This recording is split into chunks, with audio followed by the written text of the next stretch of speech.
You think that I'm afraid, but I don't break. I heard you question my stability. You think I'll fall just like a guillotine, but I am here to stay. Won't look away. The storm is coming, so you better start running. No, you can't control. Feel it in my bones. I'm coming for the, coming for the.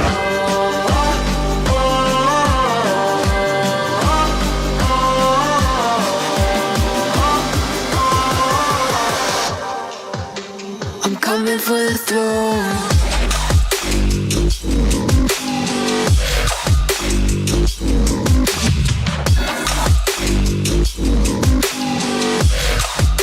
I'm coming for the throne.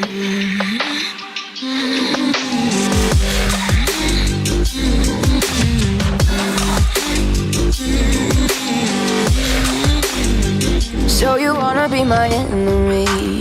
You should've known I'd never kiss the rain. Ice runs in my veins, won't play it safe. I don't belong with your nobility. Who died and made you king of anything? You think that I'm insane, it's your mistake. Kingdoms rise and fall, I've come to take it all. I'll take it, I've come to take it. Kingdoms rise and fall, I've come to take it all. I'll take it all. The storm is coming, so you better start running. No, you can't control, feel it in my bones. I'm coming for the, coming for the.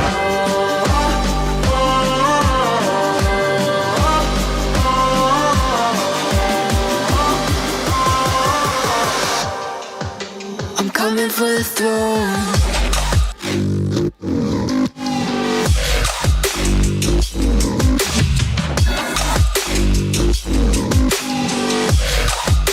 I'm coming for the throne.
YouTube.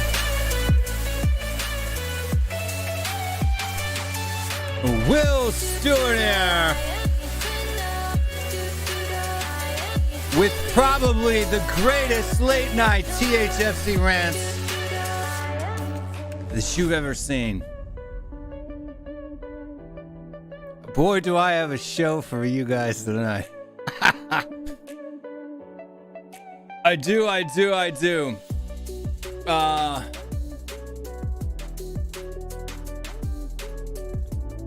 I mean, this whole Perisic was exceptional today. The epitome of a Postecoglou winger. I exaggerated a little bit on my own. But the exceptional part, I didn't exaggerate. I don't know how many of you guys watched the live watch along with us tonight or earlier today, but we had some of our own things that we had to say about Perisic's performance. I think all of us gave him like 6.5, 7. So not horrible, not the worst particular performance that a guy could have, but definitely not exceptional. But apparently we're out of our minds, right? I think that the word was used, I can't remember. We'll see it here in a minute, because I have prepared for you tonight, going off the back of what I like to do, a live reaction for the first part of the show. Before we bring guests in, we're going to do a little bit of a live reaction. You know, I've got this new thing where I'm doing reaction videos. We're going to do a little bit of a live reaction to some of the stuff that's been going on and being said this afternoon. And look, you know, I try to do arguments with stats, and people dismiss stats. So we're going to take a look at the real thing. We are going to take a look at the real thing. I went through the entire 75, 80 minutes of Perisic plays, and I clipped out every single touch that he made. Every defensive action, every offensive action. Just every part of play that he was involved in. And I watched it back and I clipped it out, and you'll see that I've clipped every single thing out, and I watched very closely. Not only did he not play exceptionally, but he didn't press at all. And I think he only had, in the whole entire game, 3 defensive actions in the entire game. 2 headers out of the box, and then one tackle. He knocked the goalkeeper down late. He knocked another guy down late. But if you count those as defensive actions, he didn't even press. Right? Walked. Stood 3 yards off. In fact, for that first goal, he had the opportunity to press a man to stop that transition from happening, and he didn't.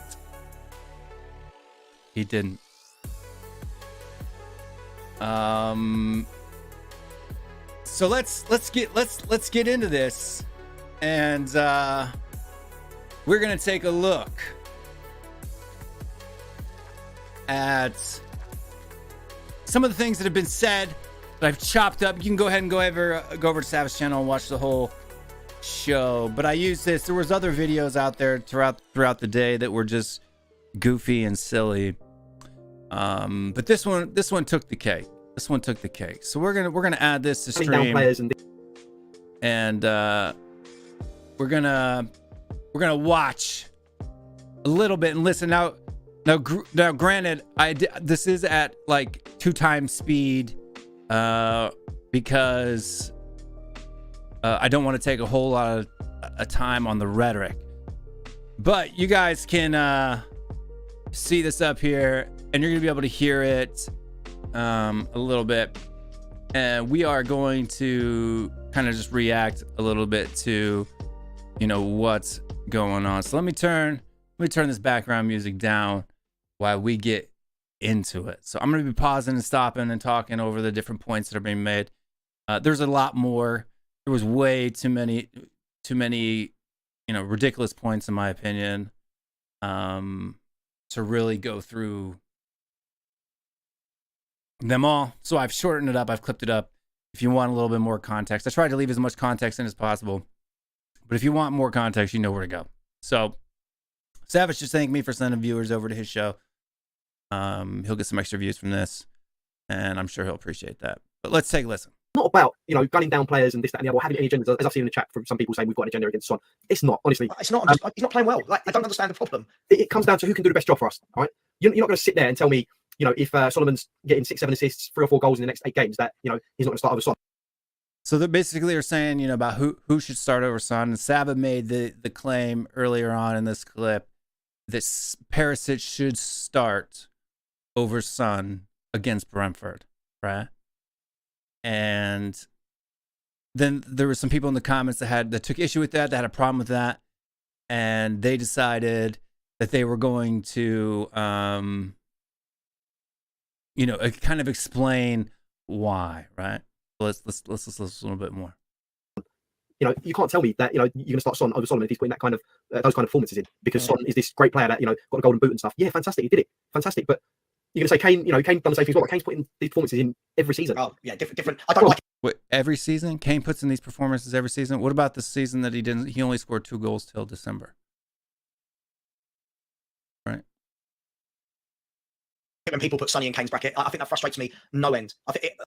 He hates it when people put Sonny in Kane's bracket. We all saw last week, I guess it was Sunday, where I put it up on screen that for goals and assists from open play, Son has actually produced more than Kane over the last 5 years. Right? If you take away the penalties, which penalties do add, but I'm just talking, Son doesn't have the opportunity to take penalties, so that's an unfair advantage that Kane has over Son as far as putting up numbers on the board. So when you remove the variables, when you put them just face to face, apple to apple, Son has actually produced more goals and assists per 90 than Harry Kane has over the last 5 years. In fact, you can go check it. You can go check the numbers. I had him on the show last week. I think on me, I don't think it frustrates me no end. I don't think Son is world class, but I do think he's a fantastic player. I don't think he's world class because for me, world class, you put it on week in, week out. So world class puts it in, week out. So for the first 2 preseason games of the season, when Kane didn't score anything, he put it in, week out. And the season before last, when Harry Kane under Nuno only scored 2 goals for the first 17 weeks of the season, put it in, week in, week out. Okay, so by your own definition, has Harry Kane's not world class because he didn't do it week in and week out. Might have an odd game where you're not really in it, but generally week in, week out, you're putting it in. Harry Kane is that elite player. You know that every week he's going to put that shift in. Every week he's going to get you goals every other week. I don't think he's got it anymore. Do you think in some ways that Sonny might be a victim of his own success? For sure. I also think he's a victim of people overrating him. I think he's been a very good player. The Son is overrated. Okay. But I think people put him on a pedestal up here. And other than that season where he scored 23 league goals, there was no other season where he got more than 17. And I'm not knocking that.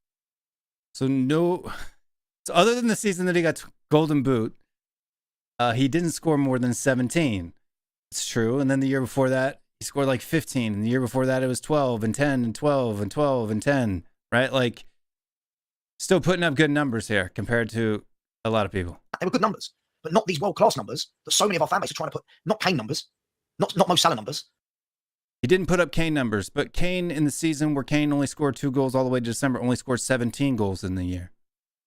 So 17, besides the 23. 23 is Kane's number. Kane's had lots of seasons where he hasn't even reached 20. He's had 19, he's had 17, right? He's had, low 20s.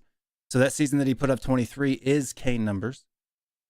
The year that he put up 17 is a Kane number because Kane had 17. Right? No Mo Salah numbers. Oh, well, Son, even though Son tied Mo Salah for the Golden Boot, or Mo Salah tied Son for the Golden Boot, I guess that's not putting up Salah numbers in a season. Okay. They were good numbers, but not. And again, it always sounds like I'm having a go at Son. I just think every time I'm watching him lately, I'm thinking, I don't want you in this 11. Like, you're boring me. I know what you're going to. So, Son Heung-min bores Saba. Okay. do. Step over, step over, step over, whip a ball to absolutely nobody. So all Son does is step over, step over, step over, whip the ball to nobody. And remember that key point. Remember that key point, because I'm going to show you where Perisic tonight, all he did as far as crossing the ball, minus the one cross that he put in for Oliver Skipp's header, was step over, cross to nobody. Okay, so remember, that's what he doesn't like about Son, but he was rating Perisic for doing that. Right? Perisic was exceptional, but yeah, remember that. No, I think, and here's my opinion, right? I think, so these fans that defend him through thick and thin, I think it's great, loyalty, all of that stuff. But these fans that defend, I don't defend him through thick and thin through loyalty. I defend the truth. That's all I've ever defended. That's all I will ever defend. Right? Last season, Son's finishing was below par for him. Right? Was below par. Right? He'd only scored 10 goals in the league. I think one other time besides the first season that he was in there, and his goal to shot on target ratio was much lower last season than it had been, I think, in any season. But in other aspects of his game, he actually had performed better than he did in other seasons. Just saying. I go by the numbers. I go by the facts. Right? No biases. No through thick and thin. Not because of loyalty. Simply because I defend what is true and what isn't true. into the hill, but you're not allowed to suggest he doesn't start in the 11. By the way, that's all I'm asking. You can suggest whatever you want. Nobody cares what you suggest. My argument is you saying, hey, you know what? I like Perisic more than Son. I think Perisic should play over Son. If that was your opinion, that's fine. But if you're basing it on the fact that Perisic is better, or been playing better, or performed better, or because of his exceptional performance today, he should start over Son. That's where I draw the issue. I've not once sat here and said, have I? Sell him. He's terrible. All I'm saying is, what's the point of having a squad if other players in pre-season have done better, but then when it comes to the first game of the season, already look. But you're positing that he's done better. Now you have to demonstrate that he's done better. Right? Demonstrate. You got to demonstrate it. Look at me. All I suggested is Perisic starts above him against Brentford. Look how people in the chat go, what, above Sonny? Well, who have you been more impressed with in pre-season? Who looks at it? Who looks sharp? Who looks ready to go? I haven't been impressed with either of them. They're about even. Right? They're even. Son's had one game. Perisic has played more than Son. Son played one 45-minute period against the Tigers, and he had one 75 minutes in which he got an 8, by the way, from Alistair Gold and Football.London in his performance. Right? He set up the penalty, and he set up the pass to Madison, and from Madison to one of the 5 Harry Kane goals, or 4 Harry Kane goals. Just saying. Right? So hockey assist and assisted the penalty. Right? Goal contributing action. 2 things. Is it Perisic on the left, or is it Sonny? Let me ask you this. If Perisic starts over Son against Brentford and the next 2-3 games, and he's putting a shift in, and he's all of a sudden got 6 or 7 assists, what's going to be the excuse then? Are we still going to say, actually, Son should be starting? Because for me, someone's coming in and they're doing a job, and they're doing a good job. It's, it's common sense. You don't try and mend something that doesn't need to be fixed. If he's doing a job on the left-hand side, and sorry, I'm sorry. What the F is this? We are better without Son. See, this is where it starts to get good. Our good friend of the channel and of this show, he comes on, stays up late for us. Michael, if you're in bed watching, Michael kind of makes a point here and says, sorry, but what the F is this, right? We are better without Son, argument based on, right? You'll hear it. Based on. I mean, did you not watch us play tonight? I thought we looked excellent on the wings. Perisic and Solomon were both average in this game. Oh, no, I don't agree with that. Sorry. Mate, you're having a mare. Listen, sorry for sounding angry. Well, you don't sound angry. You sound stupid. They were. So it's stupid to think that Perisic didn't play well today. We're going to go see if you consider. Maybe you consider what Perisic did today to be exceptional, right? But it's definitely not a stupid opinion to hold. And we'll see that later on. Excellent tonight. Played excellent This tonight. is what I mean. You watch how many people straight away. Don't matter how long Son played badly for. It doesn't matter how long. Look, everyone. What's this based on? Well, it's based on what I've seen in pre-season. And it's based on what I've seen in the new manager's tactics. Why does that just get overlooked? I'll tell you what then. Let me ask this guy here who's absolutely thick as, I'll say, I don't care, it's my channel, thick as. So Michael's thick for all what out for having an opinion. And a valid opinion, by the way. But let's hear the rationale. Whatever, right? Tell me, what's Sonny done in pre-season better than the other two? I mean, look, Perisic was. What has he done in preseason better than the other two? Okay, so he has he assisted the penalty, and he had a in the build-up play he had a goal-creating action in assisting Madison, assisting Kane. Right? That's what he did better. What? No, that's you've got to be trolling now. He's Surely got to that's be, that, sorry, but 100%. And by the way, Perisic isn't even one of my favourite players. Has, like, I was saying, yeah, let him go if someone comes in for him. But fair is fair. When you play well, you play well. But what is this? Perisic was shit today. No, that's a ludicrous comment. Sorry, but It's ludicrous. Apparently, we'll see. that's no, you got to be trolling me. This is No, it's not a troll. It's literally not a troll. Right, and this is what I'm talking about when people talk about their eye test. Okay, you're going to see in the eye test here how people's presuppositions can cloud their judgment when they're watching a game. Right? If you hold a bias, if you hold a presupposition, it clouds your judgment when you're watching a game. And recency bias, one or two good moments do not make up for a majority of bad moments in a game. Right? Let's go. this is absolutely mad. Like, this is what makes me laugh, right? Big up Sean, right? This is the sort of thing, not Sean, by the way, but these sort of comments are the ones that make me go for 24 hours at a time, right? I'm sorry, but everyone's always saying to me, you're negative, you need to be more positive. Whenever I'm positive about players, I then get shut down immediately and told, no, we can't have that because it's not Son, because it's not this player, because it's not Kulu. Sean, Perisic and Solomon today, were they poor?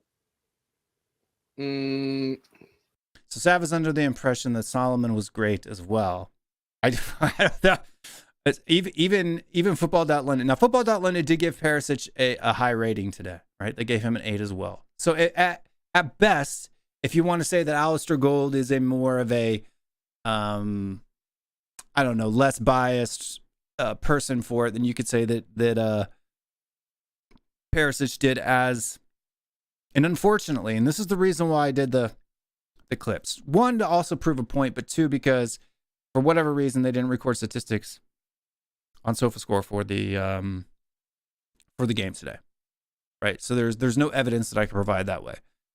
But if you're going off of Football.London, say they're a little bit less biased. Football.London gave Solomon a 6 and Perisic an 8.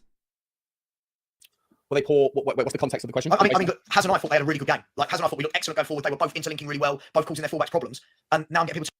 And they were both causing the fullbacks problems. Solomon didn't cause the fullback problems at all, not once. Go back and watch the game.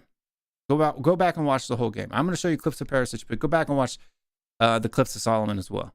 Go back and watch it. Go on Spurs Play, and you can rewatch the whole thing. Solomon didn't cause anybody problems today. He had maybe 1 or 2 runs in behind and lost the ball more than he did anything else. Right? Telling me that Perisic was shit today. No, Perisic wasn't poor. Perisic wasn't poor at all. I thought Solomon. Perisic wasn't poor at all. Perisic was poor. He had several instances that were just as bad as the moments that he had that were good.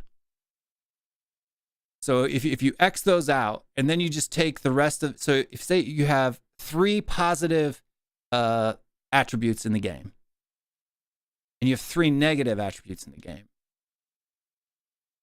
those cancel each other out. And then you look at the remainder of his efforts in the game and it was nothing. Right? So you can't say he's exceptional. Average is the best that you could go for, in my opinion. And I think that's the rating that we gave him. We gave him a 6.5, 7, which was average. Solomon was. I don't think Solomon had a great game, but I think Perisic was excellent. But I thought Solomon was a little bit underwhelming for me today. Today. So Sean's more in line with Alistair Gold as far as how he got things. I thought he was very good. I thought he gave them every time he got the ball problem after problem after problem. I thought Tottenham were fantastic today. I thought they were 70. I agree. Tottenham was fantastic today as a whole. Like the first 15 minutes was theirs. The next 70 minutes were ours. 65 minutes were ours, and then they got the last 15 minutes. As soon as they made some changes, it caught us out. But I thought everyone that was on the spectrum had a really impressive performance from him. Right? No, apparently not. So they're talking about Perisic, and they're saying it was another impressive performance from Perisic, and Sav says apparently not. Sure, do you think Perisic starts over Son? Yeah. So they're all under the agreement that Perisic starts over Son. 100%. Yeah, I agree. I think. Do you know what I think people based on the sample size of what we have, right? Like, if you want to make the argument that Sonny's done it for the last 10 years and Perisic didn't do it last year, like, whatever, that's fine. It's an argument. That's not the argument that I'm making. I'm not making that Son did it over the last 10 years and Perisic did do it last year. That's not the argument I'm making. Other than the first game against West Ham, which I think Perisic was very good in the second half of that game. I didn't see really much from him in the other ones. So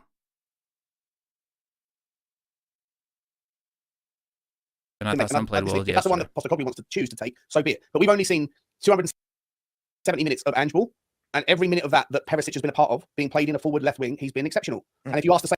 So every minute, right? And I'm going to key on the generalizations that they're using.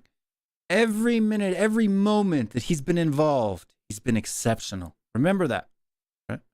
Same question around Sonny, you don't get the same answer. So for me, But Sean, isn't it? Perisic is of three of them on the left. You're comparing Perisic, Sonny, or Solomon.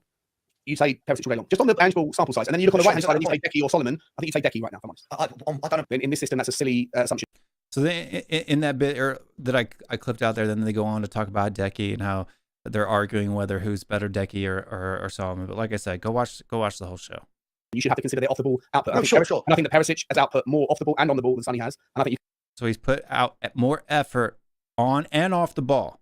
I urge you to go back and watch. We're going to watch all of his touches. I couldn't obviously show you the entire game to see everything that he did off the ball. I'm going to show you everything that he did on the ball, but I obviously for copyright reasons and other things, I can't show you the whole entire game. But go back and rewatch it and just watch Perisic the whole entire time, which is what I did, by the way, because I had to go out here and I had to clip every single instance that he touched it. And just watch the amount of times that he pressed, watch his movement on and off the ball, and you'll see a completely different story than what these guys are portraying based off their eye test. can make exactly the same argument for both Decky and of all of those four players, Sonny's bottom of the list. No, I agree with you. I think the thing is which gets So Son is bottom of the list out of Decky, Perisic, Solomon. Son is the worst player that we've seen this preseason. Okay. overlooked is a lot of people are talking about Son, how he plays in a Conte Jose system, which is very much about springing the counter-attack, right? This style of football isn't about that. This style of football isn't about... Nobody's saying that is judging Son's performances this season based off of a counter-attacking system. In fact, I think everybody else is judging Son based off the Son performances in a counter-attacking system. Because if you watched his performance Sunday against, right, Shakhtar Donetsk, he was actually playing more, especially after the first 20 minutes of the game, in a Postecoglou style, right, with 8 crosses, 2 key passes, right, 2 of his crosses led to shots, right, 3 key passes in total, right, and he set up the penalty, and he had a goal contributing action, which is the pass to the person who made the assist, right, direct, right, once removed from the assist. Remember that. Springing. Like this style of football is about keeping the ball, pressing, moving, overlapping. I just don't think that is Son's... Moving, pressing, overlapping. Check that out. Because Perisic today didn't press once. He didn't come within 3 yards of a player when they had the ball. Not once. Not once. I watched him. I clipped every single time the ball came to him. I watched him the entire time he was on the pitch. He knocked the goalkeeper down after the goalkeeper had already played the ball, and he knocked another guy down after they had already played the ball. Other than those 2 incidents, he didn't even run at anyone at full speed. Okay? And a press is getting touch tight. Not lollygagging up to a guy and standing 5 yards off of him. Okay? If that's what you call a press, then sure. You can't say the Son doesn't do that. Come on. It's silly. Strong suit. But we, as I said, Sean, I said this to Haz earlier, we could be here in a year's time. Everyone will be saying the same thing. If Son has another bad year, they'll go, yeah, but it's Sonny. Like, when do we stop? No, it's not true. Again, straw man arguments. Nobody's ever made that argument. Nobody I've talked to has ever made that argument. Being ruthless and going, right, you're not playing well. Come on, you're sitting on the bench today. But Sonny was good against Shakhtar in moments. He had like 7 individual passes or crosses that were okay. What There you go. 7 individual crosses that were okay. Let's see how many Perisic had today. Right? You just heard Sean admit, right? Because I even admitted in the game that out of the 8 crosses the Son had, one of them was kind of a loofy-loof ball. It was kind of to nobody. But the other 7 crosses, 2 of which led to ended in a shot, by the way, were good. Quality balls.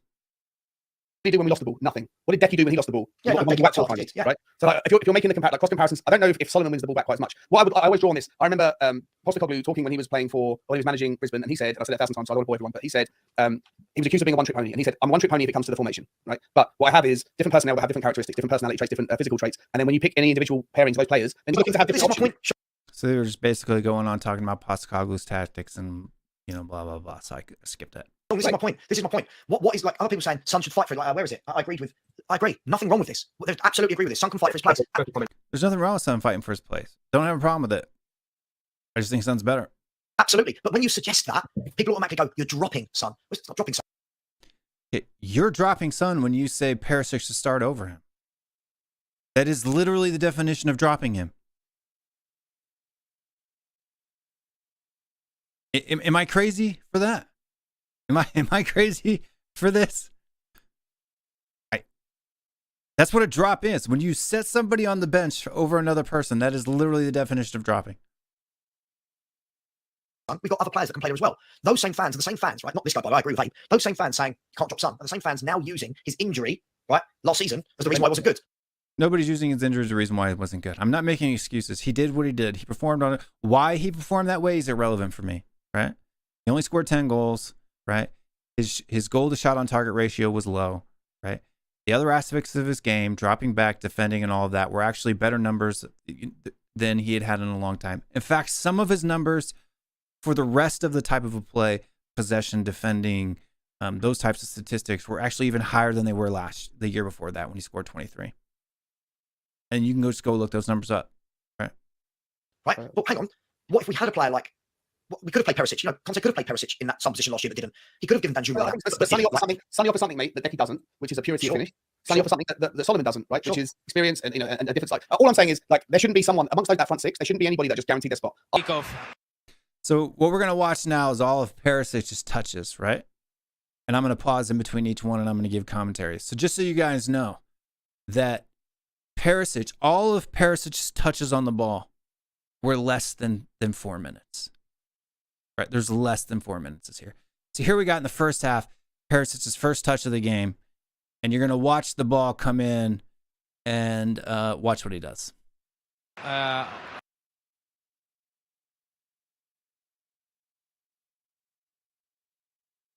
So there you go. There's his touch, and immediately it's just the touch to nowhere. Loses the ball. Okay, first touch of the game. He does this weird flick and completely loses the ball, right? Just saying. Here's a second touch of the game coming up right here. A pass back. That's it. Second touch. Third touch of the game.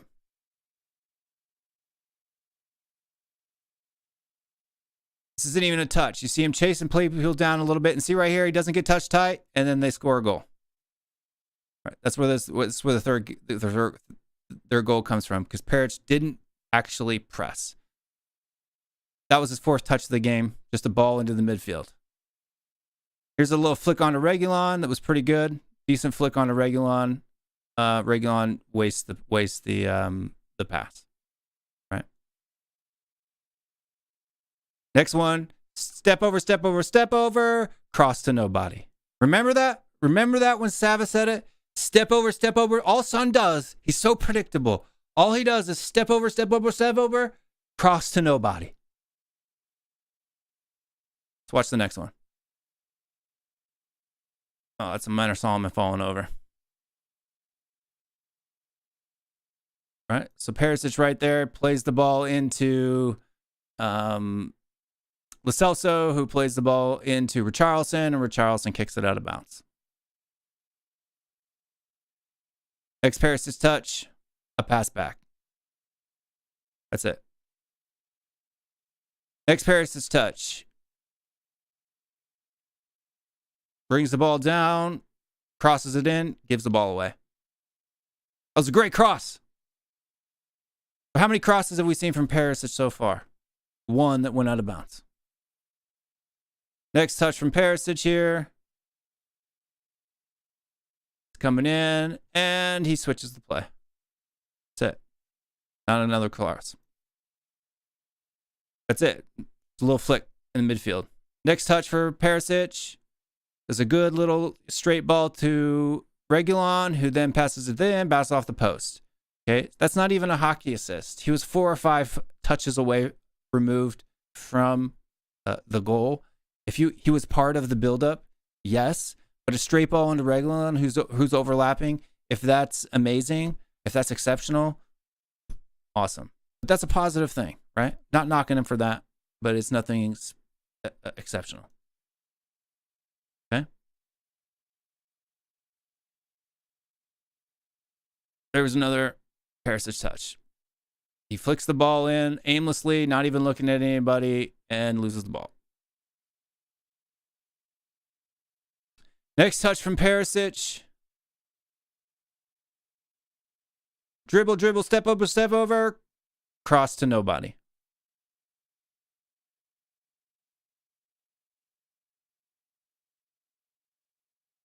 That was a cross there. Oh, no, sorry. That was a corner kick. Comes out to Perisic, who kicks the ball to nobody. Perisic coming down the wing here. And he passes it behind Giovanni Lo Celso. Perisic on the ball here. And another pass back. Perisic on the ball here. And this is the flick to his header. Great pass. Good. 1 assist. 1 good thing. Another touch there that led to nothing. Perisic over here. Step over. And to nobody. Little touch there to nobody. Now here's his corner. His corner kick. Watch this glorious corner kick from the exceptional Perisic today.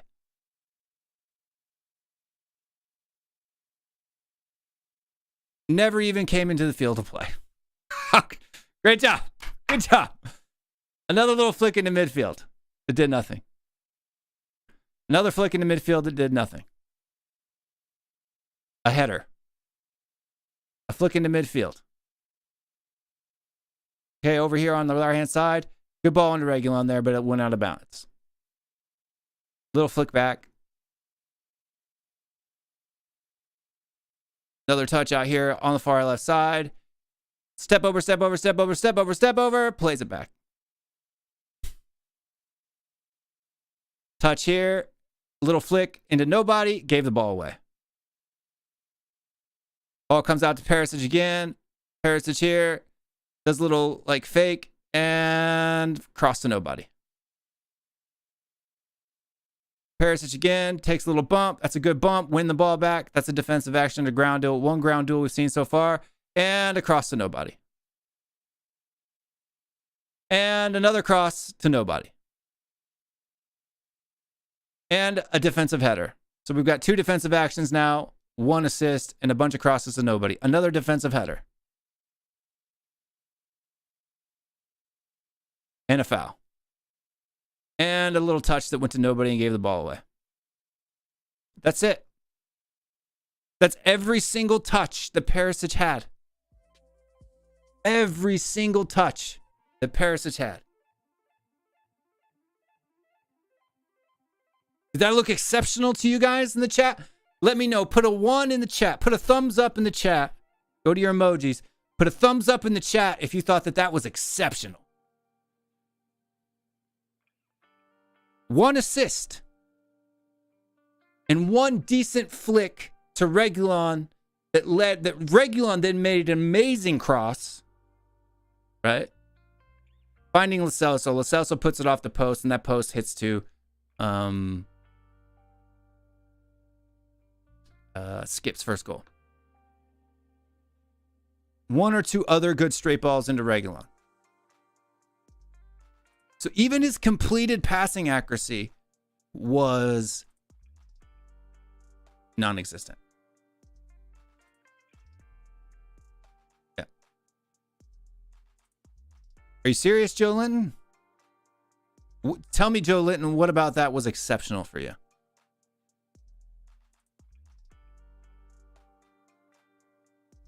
What about giving the ball away 70% of the time was exceptional for you? Looking at every single touch. You can watch this back, watch it in slow motion, slow it down, put it at 1.25, and you can watch it back.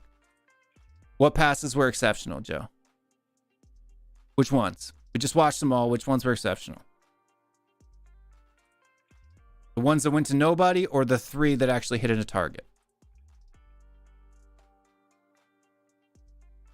So 3 passes out of 3 minutes of touches, right? I could go and tell you the exact amount of touches he had. Hold on, let me tell you the exact amount of touches he had in total. Today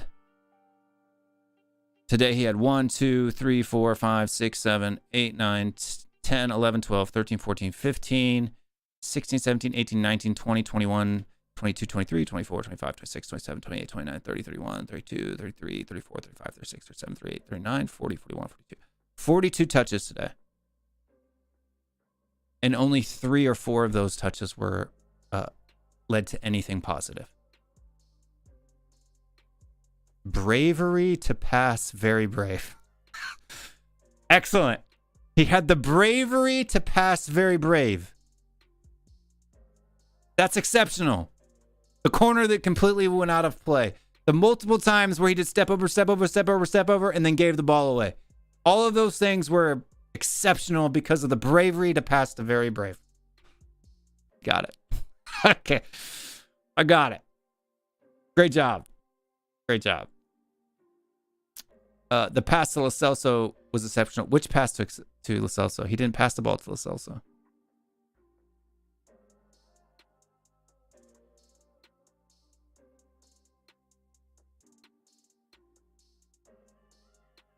The little flick on to Reguilon for that initial, for that first skip goal was a good flick. It was a good flick on, right? You saw him making the run. He made a little flick. That was good. I counted it as good. That's one good thing. The cross into to skip. Good height, good pace. Good thing number 2. I guess you could say the pass that he made to Solomon when Solomon, or to Porro, or to Solomon, and I think in the second half when Solomon had a shot on target, was okay. So 3 good things. Out of 42 touches, 3 led to a positive outcome. The rest were just back passes and square passes. Or he gave the ball away. That was it. The whole game. You saw it. I'm not using any stats. I'm using the eye test. And I want all of you guys to go back. If you think that I'm wrong or if you think I'm missing the mark here, I want you to go back and watch his off-the-ball movement and see how many times he actually presses defensively. Doesn't happen. 3 defensive actions, 1 slide tackle to win a ground duel, and 2 headers.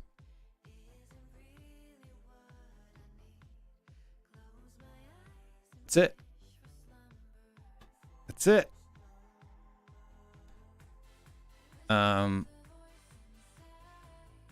Won't matter their opinions since Sun will start on the weekend. Exactly. And this is the key thing that Sean said. And I got to give Sean a little bit of credit for this. He said he doesn't get paid $5 million a year or whatever to coach. And we'll just have to see who Postecoglou picks to start on Sunday.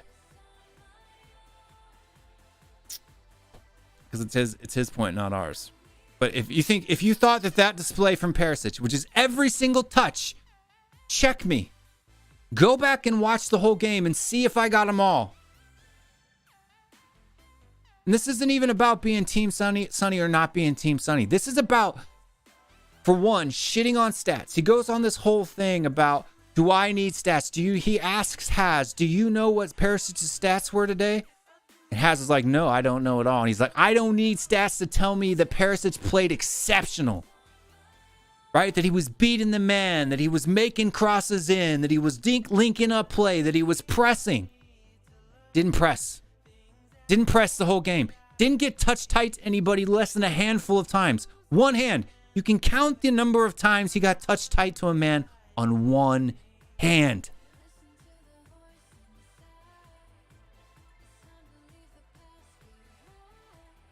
How? How is that exceptional? Right? Say the Sun didn't play well the other night, although he did because he had far more crosses. He had 8 crosses, right? Perisic didn't even have 8. Right? He had maybe three or four balls that actually got past the first man he was trying to get him past. Right? You saw him. All of his crosses were step over, go to the left. He didn't do a single cross with his right, other than the outside of the boot flick that he did to Skip. But you heard Sava saying he crosses with his left. He crosses with his right. Right? Linking up play with Reguilon. Pass the ball to Reguilon twice, 3 times tops.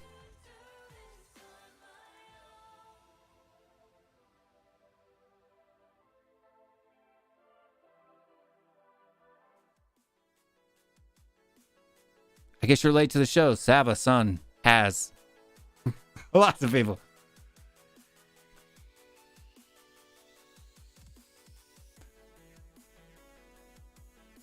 Thank you very much, Kim K. I appreciate it. Right on, bruh. So on point. These guys are delusional AF. Subscribe. Loving this. I appreciate it, my man. Look, man. This is what I'm talking about, dude. They shit on me because of the stats, but I use the stats to show them where they're full of shit. Right? And in a game where the stats aren't available for me, I went and took the time to clip every single touch.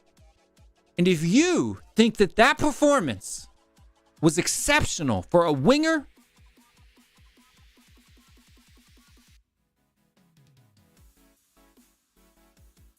I don't know what to say. I don't know what to say.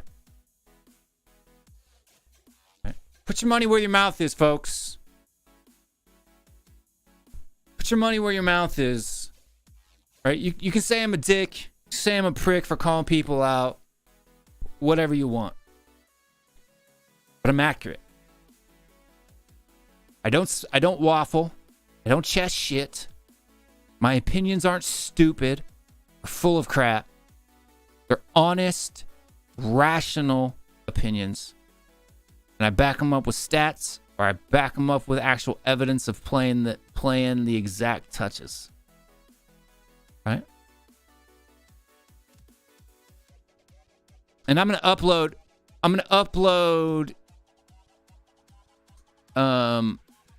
just the clip video.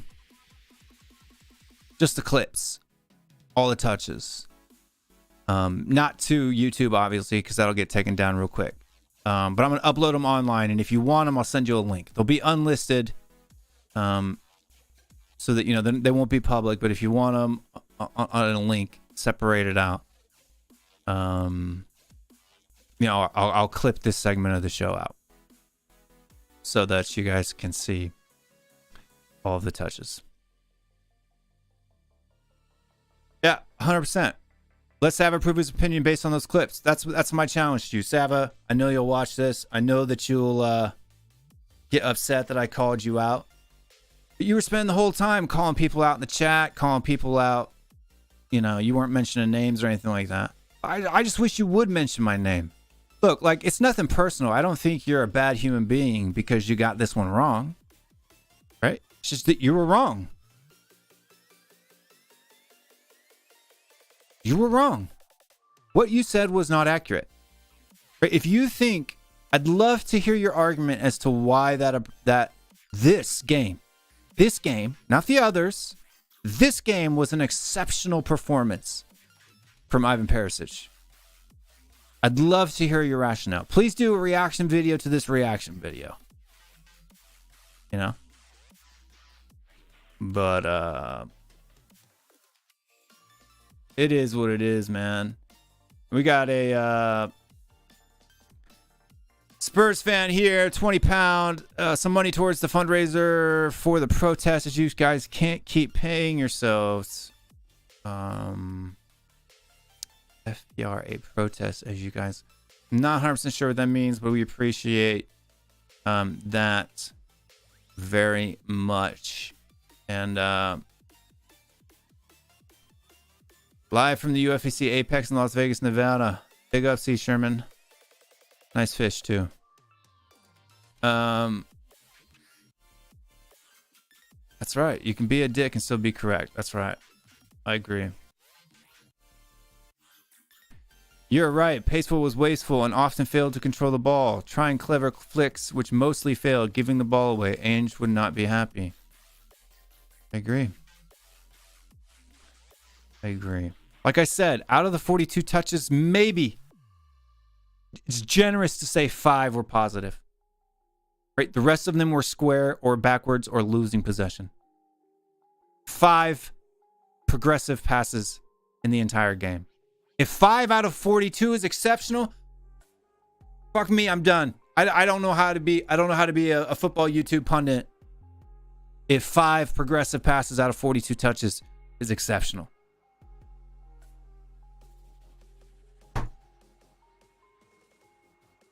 I don't know.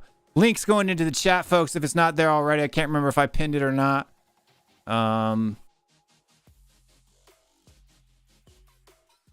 There we go. Link is pinned to the chat. If anybody wants to join the show and have a chit chat about it, talk about the reaction video, come on, have their say about anything else, let me know. If not, I'll go to the comments and start answering questions, and all that good stuff. And we will do it that way. I did put the link in the chat earlier. Don't know if I pinned it or not, though. Let me know down below if I pinned it. If it's pinned, let me know. You guys see it pinned at the top? Is there a little blue bar up there?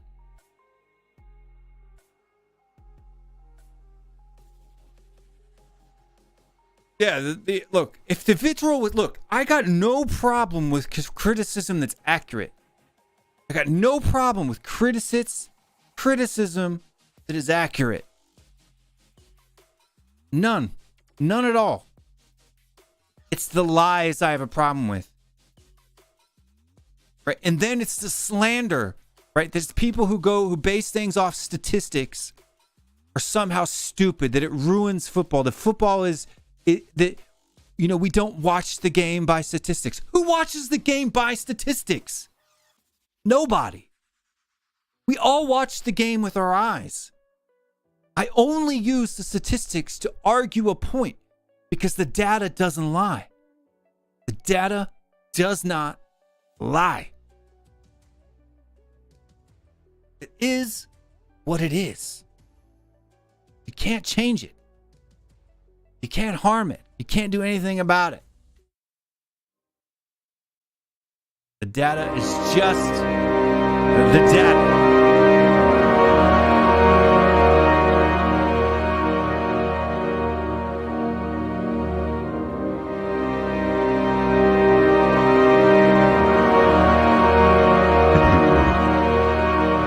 Here comes the data.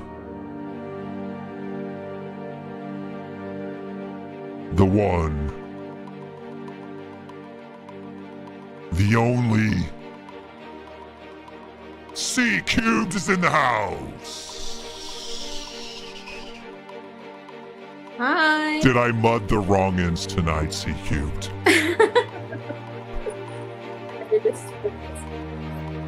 Yeah, but it sounds like it because you always do. So. Are you just enjoying the show? Well, I mean, I just turned it on a little while ago, and I just saw you sitting here all fire loathsome, just... I did a reaction. So the first, you have to go back and watch the first hour of the show, or first 35, 40 minutes.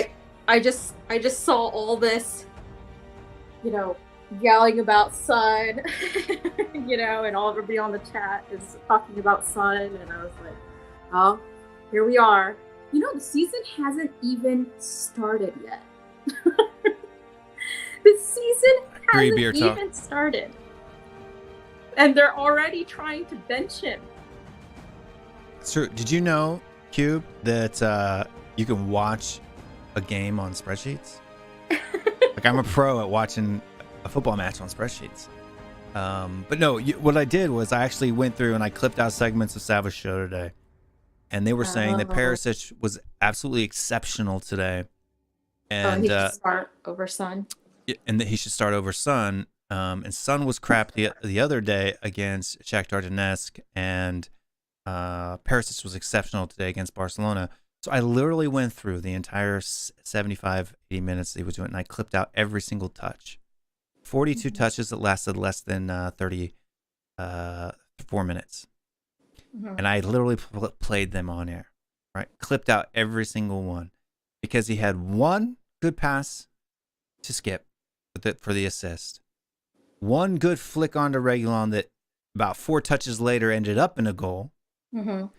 And one ball into Solomon, who then made a shot. And that was it. So out of 42 touches, 3 were positive. And then the rest of them were step over, step over, step over, cross, hitting a man and going out of play, or taking corner kicks that completely curved around and went out of play, never even came in play. Crosses completely to the other side of the pitch where there was nobody there. Backward passes and sideways passes. Giving the ball away. Not pressing, not making tackles. In fact, Perisic, you could say, is also partially responsible for us conceding the first goal because he was running next to a man who had the ball, didn't even try to put a tackle in on him. That man passed it to the winger, who then put it into Lewandowski, and they scored. So Perisic is equally at fault for that goal as he was for the one that Reguilon played to Lo Celso, and then Skip got off the ball. Same distance away from it. Right. What is that? What's that called? How many levels of separation is that? 6 levels from separation? Who played that game? 4. 4 levels of separation. But yeah.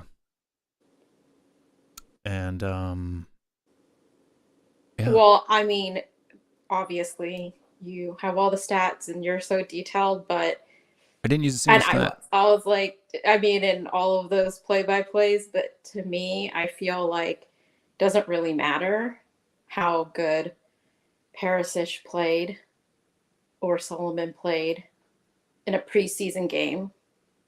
One preseason game, the last preseason game. Like, it doesn't really matter to me because it's just preseason. It's been a couple of games. People have been getting their fitness back. I don't understand, because right now, this recent game, it was Perisic to start over Son. The last game was Solomon should start over Son. So is it the next game, regardless how Son plays, unless he scores a hattie, then it's Dyer should start over Son? Like, you literally need to just pick just anybody. It doesn't really matter. And then that person should apparently start over Son. It doesn't really matter. And every single game, it's a new person. So I'm like, I don't understand. Son didn't even play today. No, he didn't even play today. And he didn't play. He's just minding his own business. I was making jokes. Still picking on him. I was making jokes during the watch along, and it's like 5 minutes in, and I'm like, man, Son's playing like shit today. And I was making comments like that the whole time. And I think that the people that were watching our watch along kind of saw Perisic's mistakes more clearly than I think other people did who were watching other watch alongs, because I was pointing them out, right? Like I was on the same mission that I had going back, because I knew the agenda was coming, right? Like I even called it on stream. I even said people are going to say Solomon and Perisic played it great today, and then he should start over Son. And immediately after the live stream ended, Dietrich sends me a message showing me that they said that exact thing.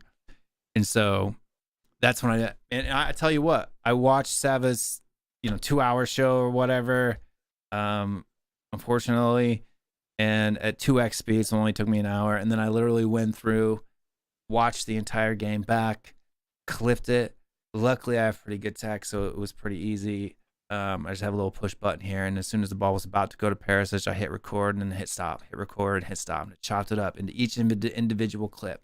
So out of 40 touches, 3 or so were positive, because that's their argument, right? Their argument. Anytime that I rebut their ridiculous claims, they always say that I'm stupid and the stats are dumb, and why would you use stats? I don't need stats to know what happened in a game. Well, obviously you fucking do, because you didn't watch the game if you thought that performance was exceptional. That was the word that they used. Exceptional.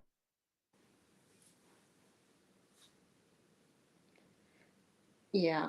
Well, same Perisic that they were, saying was horrible last season, and Yeah, but their excuse was, hey, if he's playing good, you got to give him credit where credit is due. But they didn't give him credit when he had the most assists in the club, right? Like, I never even really had a problem. I had a problem with how Perisic couldn't finish chances, right? There were several opportunities where Perisic was like, completely unmarked, one-on-one, inside the 18-yard box and couldn't finish. But I had no problem with the way that Perisic crossed the ball. I had a problem with how he was getting in Son's way, especially the first half. Second half of the season, I think they finally started to get a little bit in sync with each other. But I never had a problem with Perisic as a player, Well, my issue is, just Son aside. I mean, in general, why does everybody have such recency bias? Like, it's like they play one game, and whether or not, you believe that somebody played really well or didn't play well, or the stats back you up or not, why is it like they play a game and it's like, oh my gosh, they are the second coming of God, or they are absolute dog shit and we need to sell them, bench them, etc. Like, our fan base has so much recency bias. It's unbelievable. And it's not only recency bias, but it's also like so extreme. Like, it's like whatever game they not only played most recently, but however their performance is, it's always the most amazing thing, or it's like complete dog shit. Yeah. But players are not like that. They're not like that. Yeah, I think for me, it's just that they don't have very good critical thinking skills. Right? They don't know the difference between emotion and rationality. They don't know the difference between a bias. Right? Like, they don't think, like, for me, when I watch things, when I say things, right, I know that I'm going to be held account to the words that come out of my mouth. So I make sure before I say it that my ducks are in a row. Right? Like that I'm not going to be caught with my pants down in an emotional waffle. Right? Not all the time, but 99, that's at the front of my mind. Right? Like, that's why you always see me on streams, right? Like, I'm focusing, I'm looking at the camera, and then all of a sudden my head's doing this. When I hear things, it's because I'm checking numbers. Like, something in my brain thinks, that's not right. Let me check. And then I check the numbers. Okay, I'm right. And then I say it. Right? That's how I operate. That's it. And they don't do that. Like, they think that today, oh yeah, Perisic was great. They remember one or two good moments, but forget the other 5 or 6 horrible ones that he did. Right? And stats don't forget that. That's the thing. Like the sofa score, it goes up and down, right? One good moment doesn't cancel out 5 bad moments in the sofa score. Right? People always crap on sofa scores. The sofa scores don't have emotion. They don't have feelings. They're done by AIs. Right? They're not people. They don't have emotions. ChatGPT. Right? They don't care. Right? They're programmed to do a certain thing. They don't have a bias. Their sofa score is not biased towards Son or biased towards Kane. It just simply doesn't buy the numbers. That's it. I would love to see a ChatGPT out there instead of Dyer. Just put a cone, like a traffic cone, and then like a ChatGPT. Get one of those Tesla robots device on that traffic cone, and they would do better than Dyer in that game. One of those Tesla robots out there, That's probably what we're gonna end up seeing, like that Nike commercial in the future. You're gonna have like, all of these Tesla robots out there playing football instead of people. At least then they would not yell at everyone else. But look, man, and I don't even like doing this. I don't like doing this. But I feel compelled, right? Because there's very few of us that will actually stand up against the froth, the wave, the ginormous tidal wave of bullshit and say, you're wrong, buddy. You're not right. Right? And this is what I wanted to do this clip today. Even if this even though it's fair use, I criticized and commented, right?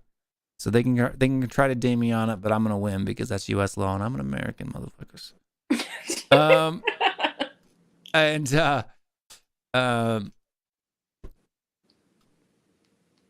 Why I'm doing it is so that they can no longer hold that over my head, right? It's just a stat guy. Fuck the stats. I didn't use a single stat that I showed you the eye test. Use your eyeballs. And if you denied every single touch that Perisic did tonight, if you deny it still, the only other explanation is you have a unjustified bias. An irrational bias. Of course they do. No. That's what I'm saying. It hasn't even started. The season hasn't even started yet, and it's like I'm in Groundhog's Day. The dude's played like 100 minutes. That's the other thing. I kept saying this in some of the chats the other day, is that people were like, oh, like even people that are kind of like trying to defend Son a little bit were like, oh, it's only the third game. It's only, it's preseason and all. I agree with that. But also they're forgetting that he's played 2 games while other forwards have played 3 games. Yeah.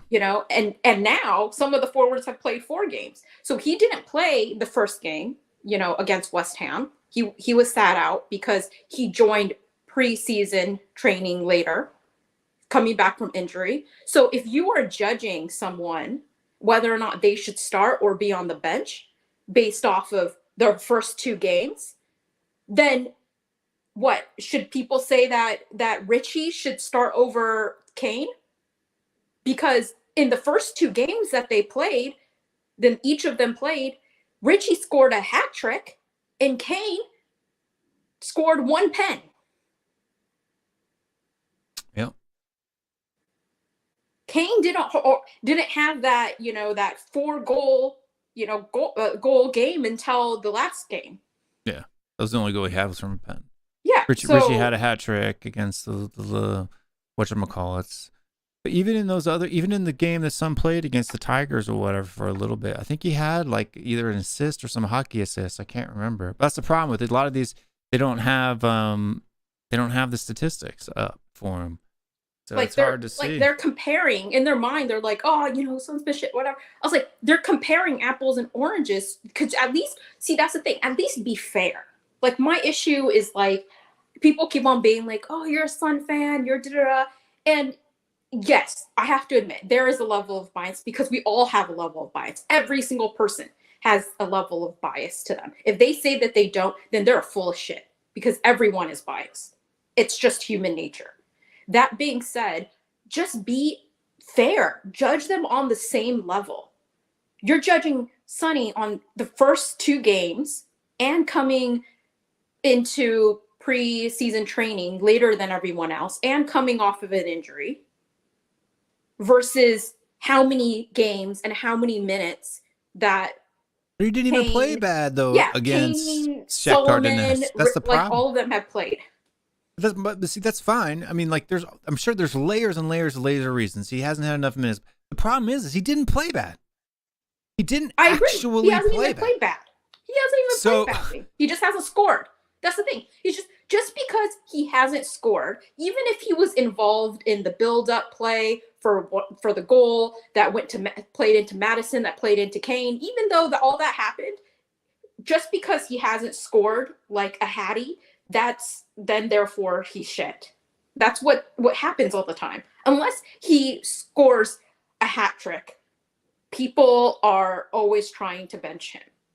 And actually, to be fair, even when he did score a hat trick, or even when he has scored, still some people are trying to bench him. No.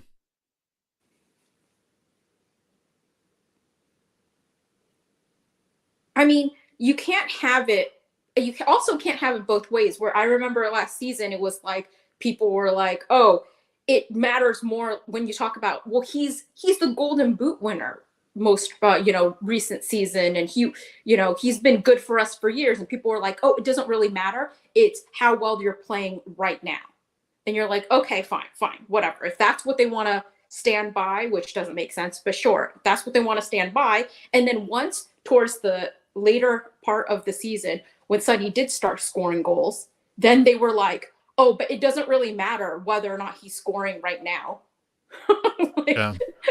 Wait, you can't have it. You can't have it both ways. But this You're is contradicting yourself. But this is what I find funny, right? So they all said that Sonny was shit. He was so bad. Just go look at the titles from the videos from that day. They were dog crap. They were shit or whatever. And people got mad that I called them out for that. God, I hate football.london. So many dang ads. It's impossible. But basically, Alistair Gould says that Son Heung-min was bright down the left and linked up well with Udogie. And they said Son didn't link up with anybody. Played the ball into Madison, which brought the penalty, and was involved in everything good Spurs did. Gave him an 8.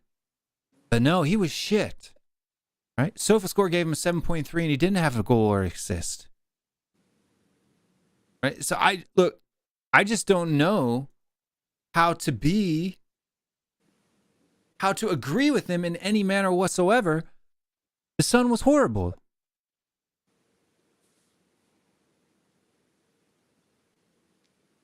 I don't get it. Like, maybe you could have given him a 6 or a 7, but is 6 or a 7 dog shit?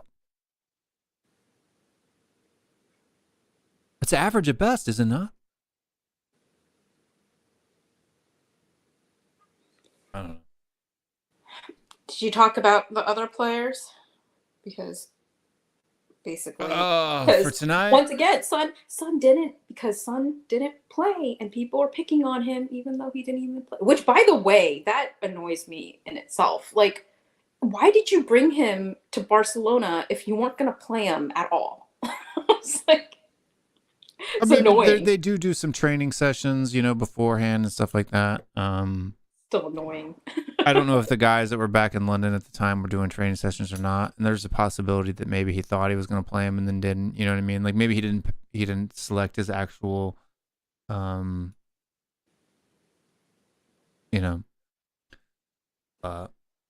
100% Deb.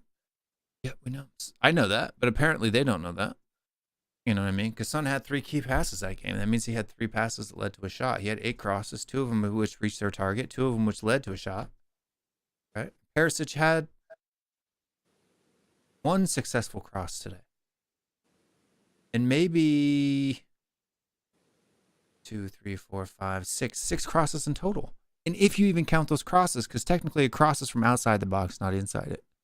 So I don't even think he had that many. If you're going by the law, the letter of the law. I don't know. Maybe the reason why, he like you said, maybe the reason why he didn't play him was because he didn't know hadn't figured out his team yet. But I still think it's a little annoying because I'm like, he could have been resting at home. He'll be marketing wise too. There's a ton of kids. He's a big. Everybody wants a signature, wants his shirt. I do think that people are reading way too much into the fact that Kane didn't go. Well, I mean, Romero didn't go. There's a lot of people that Yeah, I was like a lot of our best players didn't go. So I think people are reading way too much into it. They're like, why did he? I don't even think Udogie went. Yeah, Udogie didn't go. Madison, Romero, I was like, yeah, that doesn't mean that he's leaving because he didn't go. Who is Spurs and Barca's man of the match? Basuma for us was probably the man of the match for sure. And then for Barcelona, it had to have been that 17-year-old kid because we were kicking their ass until he came on. The Moroccan kid, which Sava said was Spanish. Fair play to Moroccan, Spanish. Fair play to Skippy, making sure that he was in the right place at the right time. getting a brace. Good for him. Are those what is that? The third? Those are the... I don't go after anyone, Deb. I only say what's honest. You'll have to go back and watch the first hour of the show, and you can see for yourself. Make your own determination. I'm not biased. I don't do biased things. I just say the truth, and people don't like it. It's like that post that I put today on the community section of the channel with Van de Ven. Right? Like, people forget that Davinson Sanchez, when we first signed him, was all the rage. Player of the year at Ajax, Europa League finalist, World Cup starter, by the way, in 2016, started for his country. Whereas you have Van der Ven, who's just a U21 captain and had 11 appearances. That's it. Of a Netherlands youth U21 team that didn't even get that far in the U20 World Cup, right? Like, come on now. Like, it's but all of a sudden he's going to come straight into the side, and these guys wanted him to start without even playing a single preseason game. They wanted him to start straight away against Brentford without playing a single preseason game. He doesn't know the system. It's just. Look, we all want new players and stuff like that. We all want, like, I understand. It's like, look, I like when I get new things too. I like getting new stuff, I mean, I get new stuff all the time, and I always want to touch it, and I want to get excited about it, and I want to open it right away. I mean, it's just a bunch of, stuff up there. I don't know. Oh, well, I don't know. I wasn't slagging off Perisic. I actually defended Perisic last season. See, it's all the new stuff that I want to do and I want to talk about. Right, all my new stuff right there. It's all for my other channel. I got all that to review.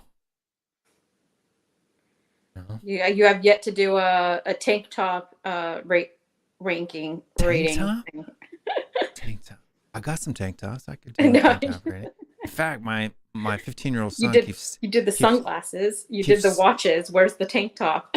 He keeps stealing my tank tops.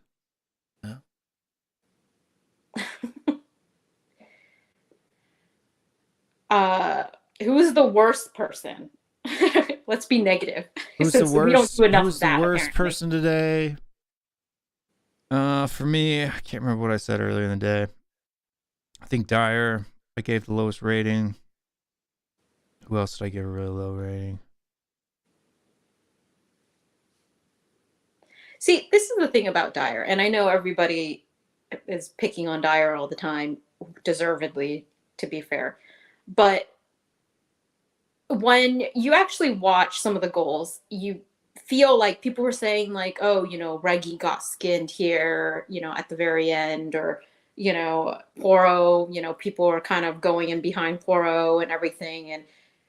But I was like, I blame Dyer so much, because at least with some of those guys, they're not center backs.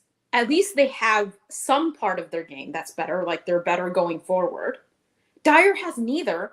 And as a center back, you see he is like, he didn't at least track back enough. He was always the last one back out of the defenders. Like, at least Poro was like, he got close into the box, and Dyer is still far up looking lost. Like, that's what's so frustrating for me about him, is that he always looks lost and confused, like he barely moved.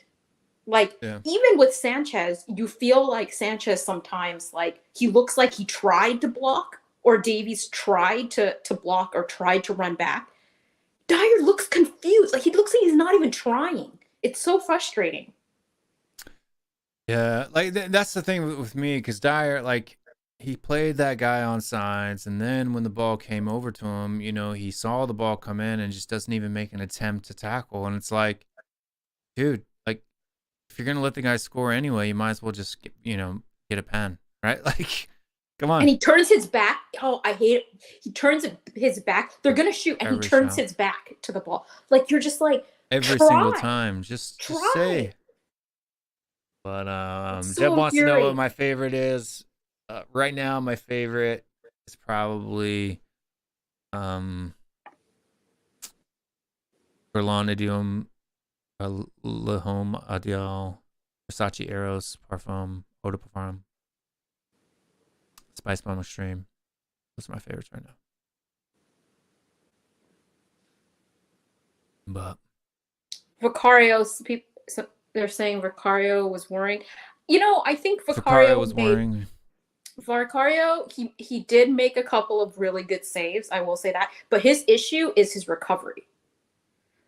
I feel like it's like even when he makes like a decent save, he like.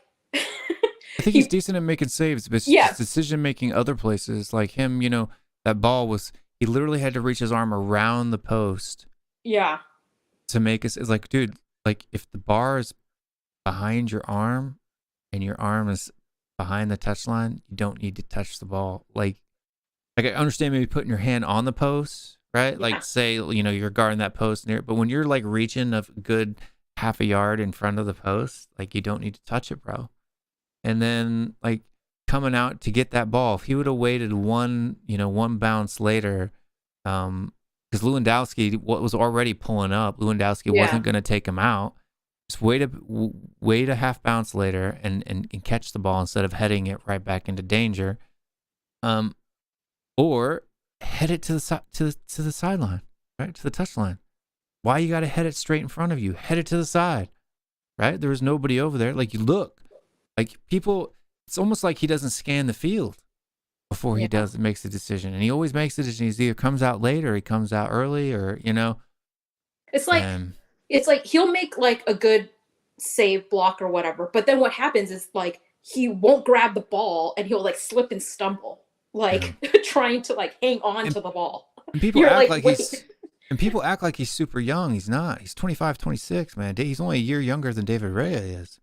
And I know people are tired of hearing about David Raya, but I'm just saying, man, it just really makes me mad that, you know, Arsenal can go sign David Raya as their backup and we can't even spend £35 million on a goalkeeper. Like, seriously. The Raya thing, that's depressing. Here we go. I mean, that's just not good, man. Yeah, like today, he played a ball completely out of bounds, and Postecoglou almost lost his mind, screaming at him. Just kicked it straight out of bounds, like Hugo Lloris used to do. Remember how Hugo used to do that, and he used to always piss us off, right? It's just worrying, man. It's, you know. Well, but we don't really know entirely, so we'll see. You know, and you know that you have already displayed his stats and everything, but he hasn't played for us, you know, in the league yet. It's true. I'm not gonna go and slag a guy off of a couple of preseason games. Unlike some people who seem to do that a lot, including slagging off people that have played amazingly for us for years. But you know, just wait to see how the league goes. The other thing is people that are so like they're gassing up Ange so much. I am excited about Ange.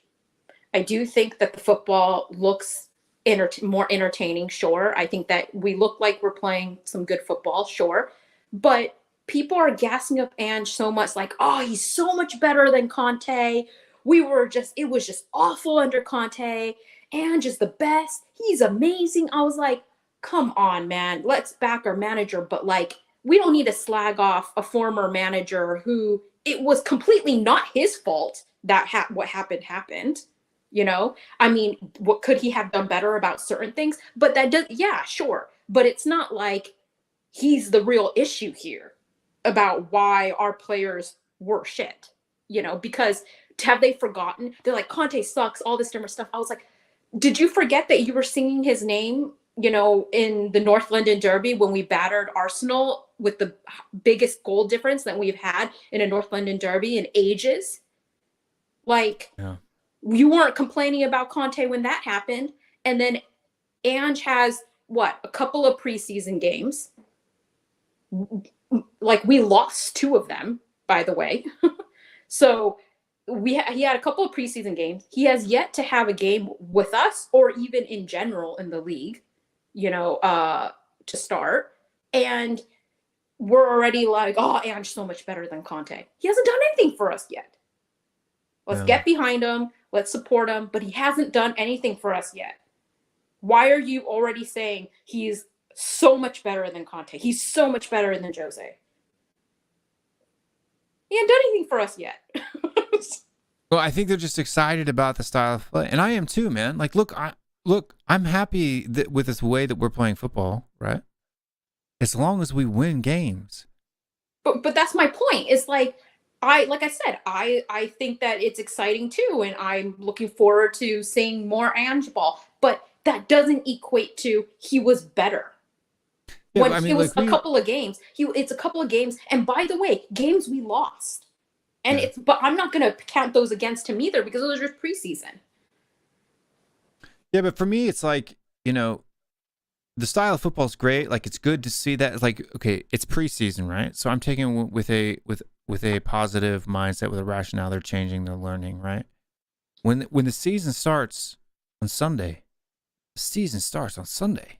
right? Like, that's when the points start counting, and we've lost to the only 2 teams that have actually been somewhat close to our level. We lost 3-2 to West Ham, and we lost 4-2 to Barcelona. So we have to win games, and we don't have the luxury of losing the first 5 games of the season. That puts us, 15 points in the hole compared to everybody else? How are we going to make that up? Like, we need to be winning games. I don't care how we play. Look, did I think that Conte's stuff was exciting? Some games were. Right? 2 years ago, the football I thought was great. Right? The first part of the season last year, I didn't care if we won 1-0 as long as we won. Like, for me, winning is fun. Right? Like, yeah, I like to enjoy things. I like the exciting games. I like the games that go in. I like the drama. Right? Watching Man City play bores me. I'm not excited by 500 passes per game, 700 passes per game, 800 passes per game. I'm excited by winning games. Like, I don't watch Man City as a neutral. It's boring. Unless we're playing a team I want to see them beat, I don't watch them. It's boring. Right? Arsenal was more fun to watch last season than Man City. And that's because the games, they were nicking 1-0s, they were nicking 2-1s. They were, I like the drama, I like the excitement of it. Doesn't matter if it's defensive, if it's, whatever. I like winning. I don't know. It's just we'll see how it plays out. It's just recency bias again, as far as I'm concerned. I don't get it. Like, we haven't even started the season, and people are like, most amazing thing ever, better than any manager we've ever had. And Conte was the most shit manager that we had. Like, what? You were buzzing about the City game, the Man City games, and that we were playing under Conte. And that was under Conte. What are you talking about? Yeah. One of the best performances that Harry Kane has ever put in was against Man City. And that was under Conte. Yeah. I agree 100%. But we've had some games too. We'll just see how it plays out. I don't understand why people just have this thing of like, they can only see one side. And it has to be so extreme, and it has to be so recent. But only that, but it's selective, right? That's, for me, it's selective. Did Perisic have a few good moments today? Did he even have maybe even a few exceptional moments today? Absolutely, he did, right? But did he have an exceptional day? Absolutely not. Right? There's a difference between an exceptional moment and an exceptional day. And Son can have 5 exceptional moments in a game, and they'll still say he was absolute horseshit. And that's what blows my mind, is they don't play with a fair hand. Like, their expectation from Perisic is, wow, he made 2 or 3 flicks. And their expectation from Son is he didn't score a hat trick. He's shit. Like it doesn't match. Like hold them to the same standard. If you're gonna judge them against each other, you must hold them to the same standard, right? Because Son's bad games, Son's bad season was better than Perisic's good season, right? Son's bad season will be better than Solomon's good season. It's not fair to say Solomon deserves to play over Son if Son's bad season is better than Solomon's best season he's ever played. What logic does that make? And I think Sava kind of outed himself because today I think he was honest for the first time. He said he was just bored watching Son play. I don't understand how anybody could be bored watching Son play. He's amazing. Especially people who say they just want to see good football. And they're like, I don't really care if I want to win, but it's not as important to me. I want to see good football. That's way more important to me. I want to see, I care about the moments. If somebody cares about that, then I don't understand why they're slagging off Son. Because Son, when he scores beautiful goals. Yeah. He scores beautiful goals, bangers and curlers. He does not. Harry Kane's never won a Puskas. Pens. He doesn't score pens and headers. You know, he plays football where he's running across the entire pitch, you know, going 1v1 with the keeper and scoring. Like that's the kind of football that he plays, and that is entertaining. And that's so I don't understand. Beyond the Puskas, how many times has Son won Player of the Year for the club? How many times has he won Goal of the Year for the club? Like multiple times. How many times has more times than Harry Kane has? Right? And has Harry Kane ever won a Puskas? No, because all of his goals are headers and shots from 6 yards out. Actually, not even just for the club. His goal against Arsenal back in the day was great, right? That one where he's wearing the mask and he kicks it into the far corner from a really hard angle. How often does Kane do that? Rarely. Well, forget about our club individually. Goal, Will. Like Sonny actually gets nominated for goal of the season, like at least one goal each year. Yeah. Last season, he was nominated for the Prem. Yeah. Goal of the season. His Leicester goal was nominated. His Brighton goal had been nominated. He had been nominated last year. He got nominated the previous year. He got nominated the previous year to that. He's been nominated for goal of the season and goal of the month, like pretty consistently the last few years. And, so I'm like, if he's nominated for goal of the season and you want entertaining football, how is that not entertaining? Seeing a beautiful goal like that. You're not going to get an argument about me, man. I just don't understand it. I don't understand why we can't be fair. I said Sanchez played good today. I don't think Sanchez is a good player. I said Dyer played good that first season under Conte. I don't like Dyer. Right? I think Lo Celso, even if Brian Hill came out and just had a great, 6 months of play, or even just a great game, I would say it. I don't have, even the players that I don't like them because they're bad.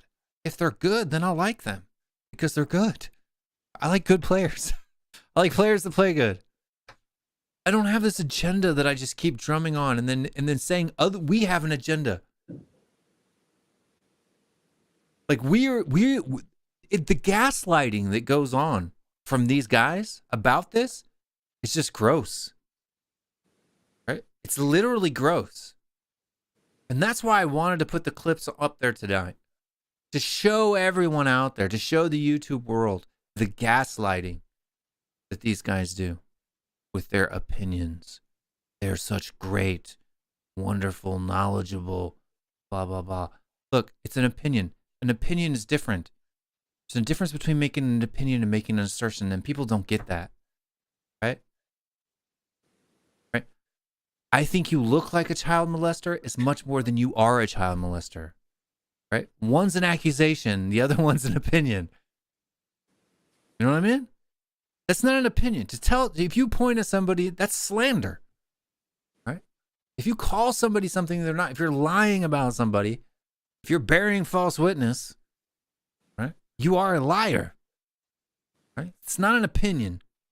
Don't hide your lies behind the opinion, shield. That's right. I like players that play good. Write that down. So, Write that down. Will, with Benny out. Yeah, with Benny out, who do we put in? I don't know, man. Look, okay, so if it was me, I would do I'd play Lo Celso, Madison, Bissouma. Or Højbjerg, Bissouma. Højbjerg in a more advanced position. Højbjerg is better on the left than he is on the right. For me, I do Lo Celso, Madison. Because Lo Celso can play. Like, even for, like, Argentina, he kind of plays more like a box-to-box 8. He doesn't really play as an attacking midfielder. So, I would play Madison, Lo Celso, Bissouma. That's who my midfield would be. You would play Madison, Lo Celso, and who? Bissouma. Bissouma. I mean, you would sit Højbjerg out. I would sit Højbjerg out. Hmm. Maybe some men, it just depends on the opposition. If I need more of like, it's like if I needed more of like a 2, like a double pivot, then I would go Bissouma, Højbjerg, Madison. And then if I needed like somebody like Brentford, who's not going to have a whole lot of midfield strength, and then I would go with like a Madison, Lo Celso, Bissouma. Bissouma's looked really good this preseason. I hope he keeps it up. I hope he's, he can be more consistent than he was last season. I said this before already when Ange came in. I have a feeling, I don't know how it's going to play out, obviously, but I just have a feeling that Bissouma is going to have a good season. I have not any like data to back that up. It's just a feeling I have, knowing that coming in, he seems pretty excited. We're going to be playing a 3 midfield, and he already has had a season to acclimate now. We've seen the quality from him previously at like in the league at Brighton, and so we know that he has it. So I just feel like this is going to be Bissouma's. We're going to see him shine. I think that last season he was acclimating to the new team, and also, unfortunately for him, he kind of proved out that he really needs to be in a 3 instead of a 2. He played better whenever he was in a 3. Whenever Conte, put him in there and he was in a 3, he played better. Yeah. So I mean, today I think that now that we are going into a 3 midfield, and Madison's with Madison there and everything, I think he will play better this season. Yeah.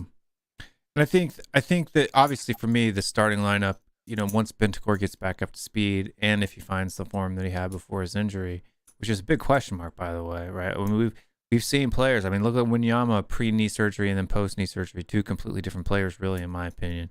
Like, the quality was still there, but the agility just wasn't, right? So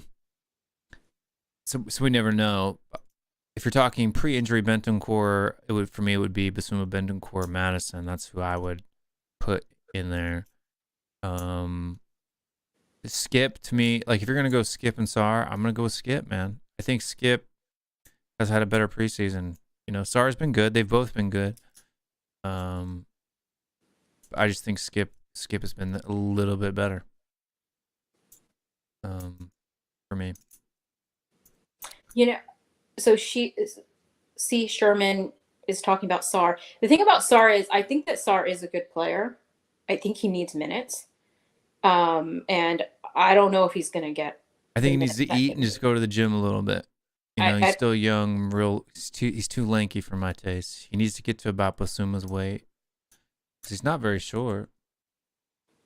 I think Sarr needs to go out on loan. I mean, that controversial, I guess, and to some people, maybe polarizing, but not because I don't think he's a good player, but because I think he needs to play maximum minutes and be starting day in and day out and get acclimated to that, especially at his age, with his development. 20 years old, 6'1". He needs to be playing a lot more minutes, because I don't want to ruin a good player like that. Because I do think that Sarr's a good player. Yeah. So he's about the same size as my oldest kid. Which is weird for me. He's not. You know what though? You're saying that, but Sarr can take on a guy when Hill can't. So. Yeah, but Hill's even smaller. Hill's like 5'7", 140. I know, that's what I'm saying. Sarr's 6'1", 154. That 15 pounds makes a big difference, man.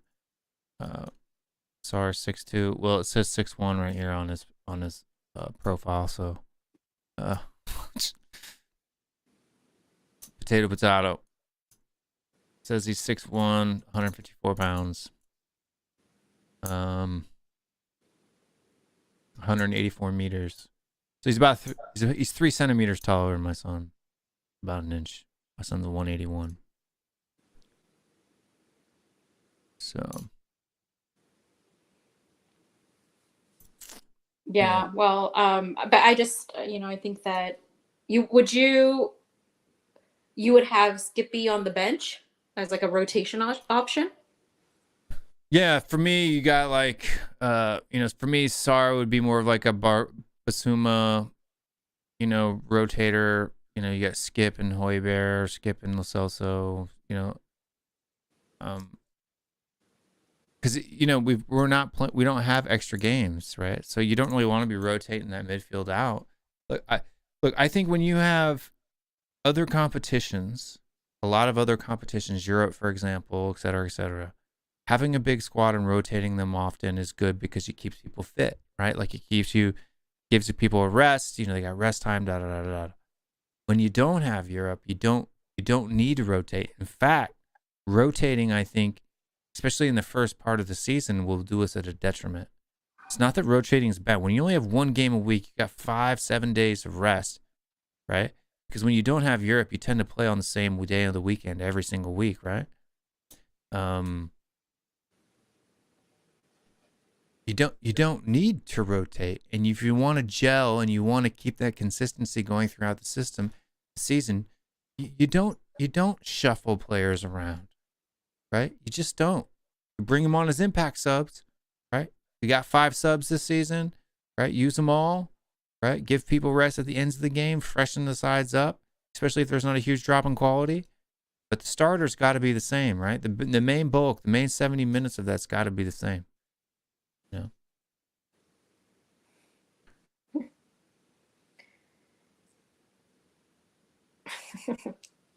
What? Bro, go watch the beginning of the show, man. Go watch the beginning of the show. Don't just jump in here off the bat and be like a Goomba. Go watch the beginning of the show. Of course he will, because this is the same guy that what is it? The last game he said immediately out of the gate, like, oh, Solomon should start over Son. See, this is what I'm talking about. Like they come in with this line all the time. You must have watched the wrong game. Go watch the beginning of the show when I go through every single one of Paris's touches. Then come back and chat shit. Like, seriously, go watch it.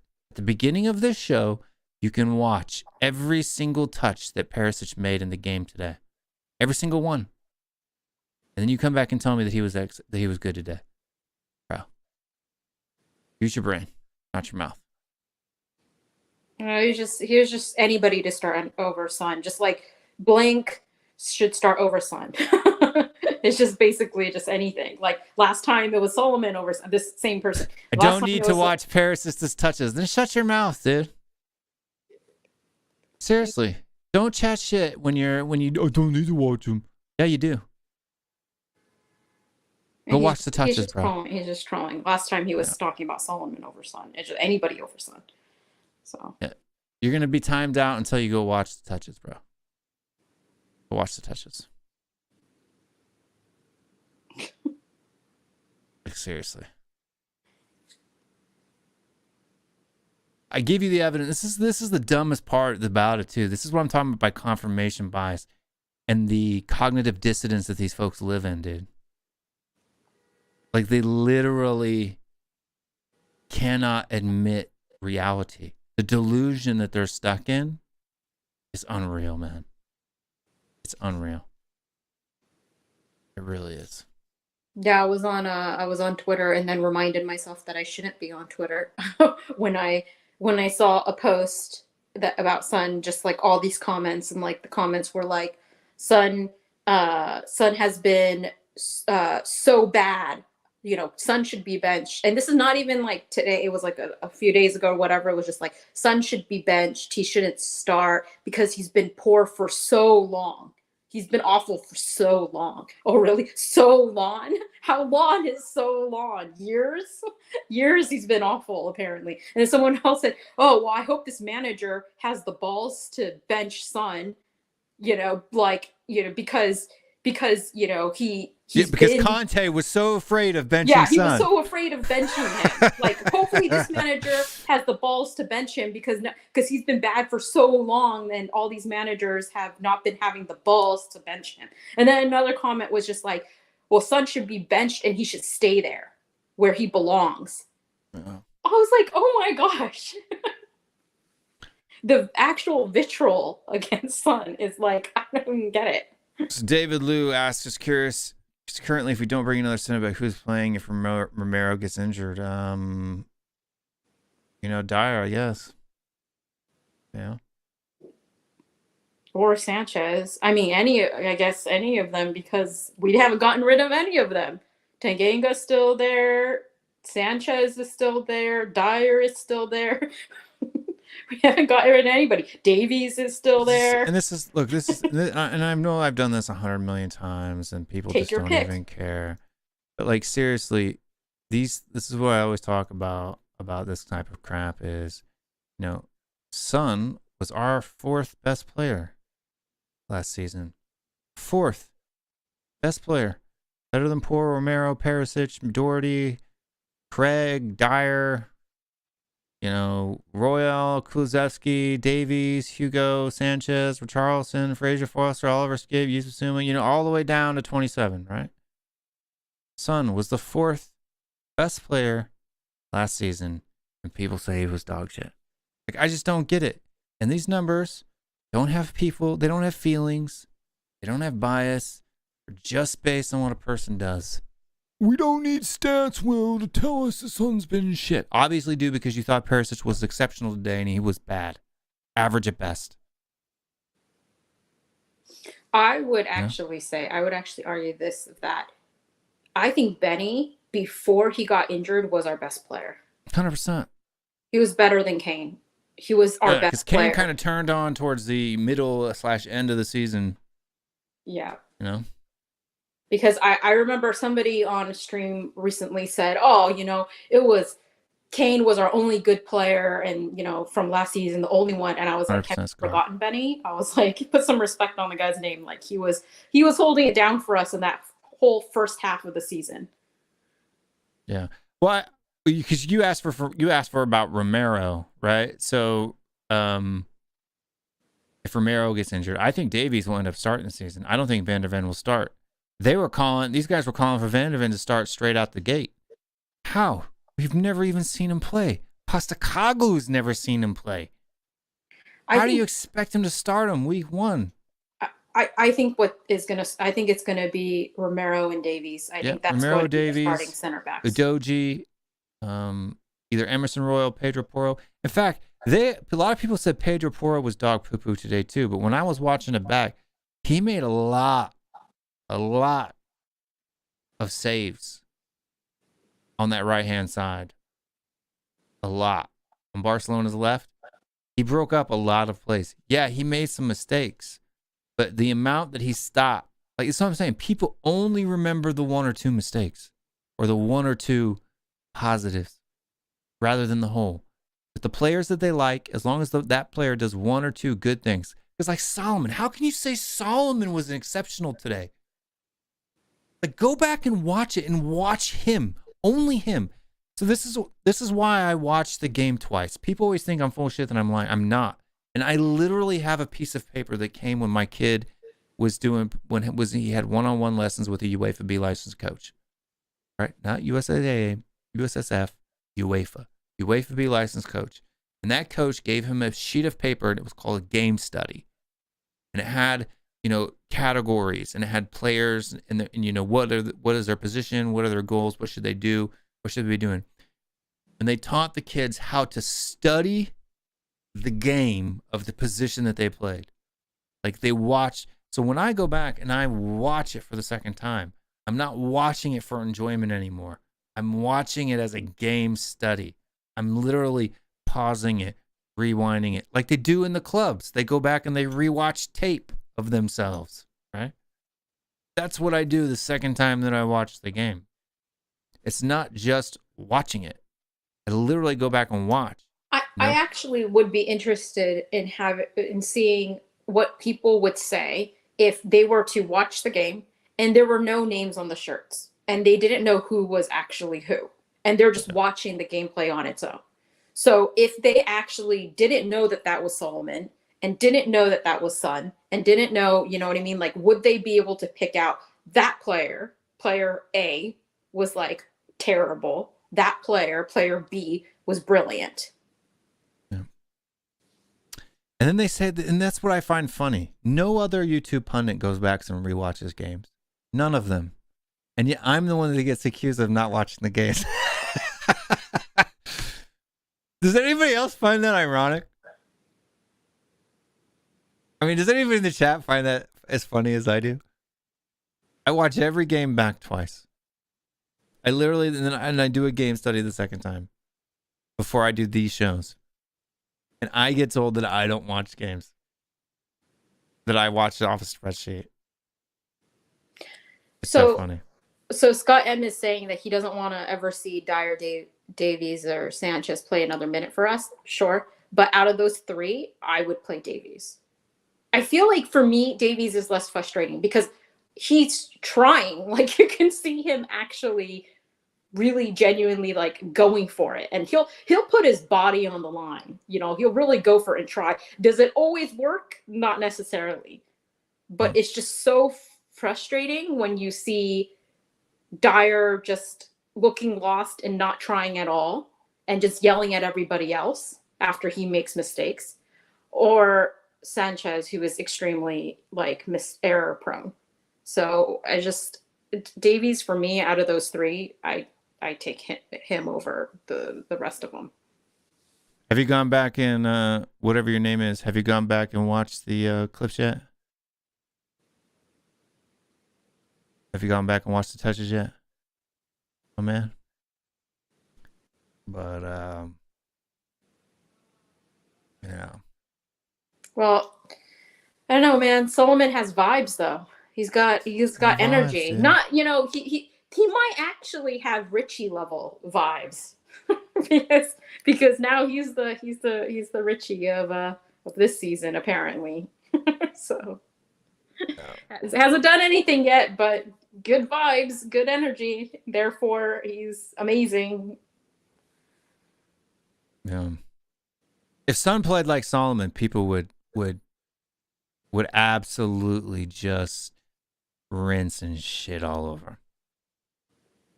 100%. And that's what blows my mind, right? Like the shot that Solomon missed today where he's wide open one-on-one with the keeper, right? There's nobody there and he's maybe, at a 45-degree angle to the goal, right? And kicks it right at the keeper. If Son misses that from the left-hand side, people lose their mind, right? But Solomon was exceptional today.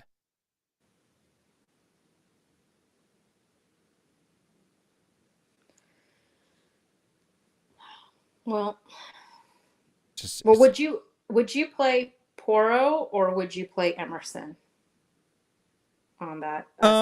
Look, I don't know, man. For me, it's a toss-up. Right, I think it depends. I think it depends on the team that you're playing and what you kind of need and what you want to do. I don't think Porro's been that bad, dude. I think Porro's catching a lot of heat that he doesn't deserve. Yeah, he's not the greatest defender, but neither is Emerson, if I'm really being honest.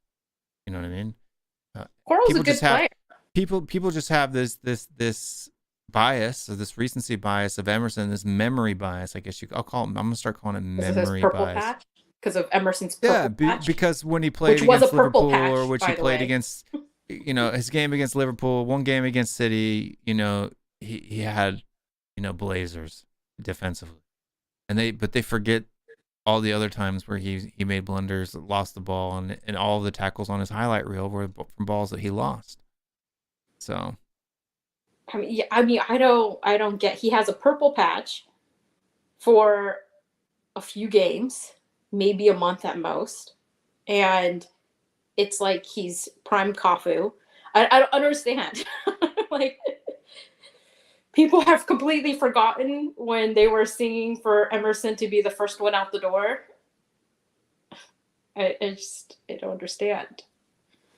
You do so little to get somebody to be like, oh, they're shit, and then so little to get somebody to feel like somebody else is amazing. Sonny does so little wrong, and then he's utter shit, utter dross. And then you have players that are not good enough or shit, and they do very little, Solomon, Richie, Emerson, and then they're like, oh my God, they're great. They're amazing. Just like, what? Just be fair. For That's me, all. it's Just be fair. For me, it's just weird, man. It's just weird. And if I could be bothered to go back and do what I did today for Perisic, for every single player, for Solomon, for Son, and all that stuff, I know I would be proven right because the stats say that I'm right. And that's the thing. The stats show you stats only show you what actually happened. There is no opinion about it, right? It's literally just true or false. It did or didn't. They'll tell the whole story, Will. Yeah, they do. They tell the story of exactly what they tell. They just do. I'm sorry. If it's not recorded, it doesn't tell it, obviously. You just got to look for the right stat. That's all I'm saying, man. And there's all kinds of analytics and stuff that I don't even go into because it would just blow people's minds, right? The kind of stuff that you could get into, So, what, like 2 weeks left in the transfer window? What do you think happens? Who do we get? We got till September 1st, so we got like 3 weeks, I guess. 3.5 or 2.5 weeks, 2 2/3 weeks. But yeah, so 3 weeks. I don't even know, dude. With this club, we need a center back. We still haven't signed a center back. Van der Ven is not it for me, man. He's a youth player for me. I don't understand why it's Van de Ven or Tepsova. Like, I was like, why is it not Van de Ven and Tepsova? It should That's have been what Van needs de to Ven happen. and Tepsova. It should be Laporte. Like, we should be It should be pulling out Laporte, all the yeah, it should stops be to buy Laporte. I mean, what City want 35 million? That's all they want. He's only on like 120, 140K a week, right? If we can't offer him 200, 250, right, and give City 35, I don't know why we're even a football club.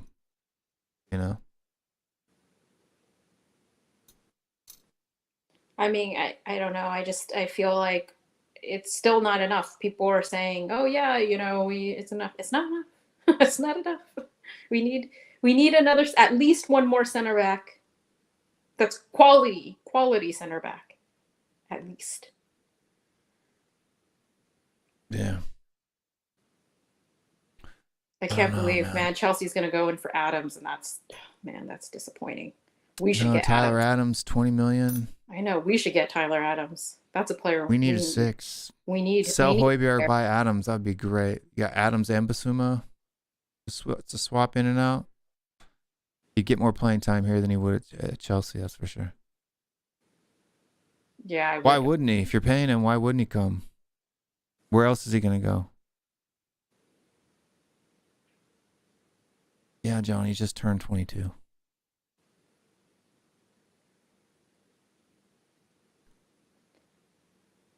Well, I mean, I think that, why would anybody come to Spurs? But you never know, because Madison came to Spurs. So, and honestly, some people are like, why would Madison come? But he came to Spurs. So you just never know. Why did Madison come? There's a lot of people. Why did Basuma why come? Why did Romero come? There's a lot of things, right? Laporte's at the end of his career. You know what I mean? He's gonna be less picky. I don't know if that's I necessarily don't think true. that. I don't think that's true. I don't think that's true. That's why I tell Madison's people all the good. time. Just because you haven't heard all the rumors doesn't mean that the people aren't talking. You know what I mean? He had links before, other than us. He had plenty of links.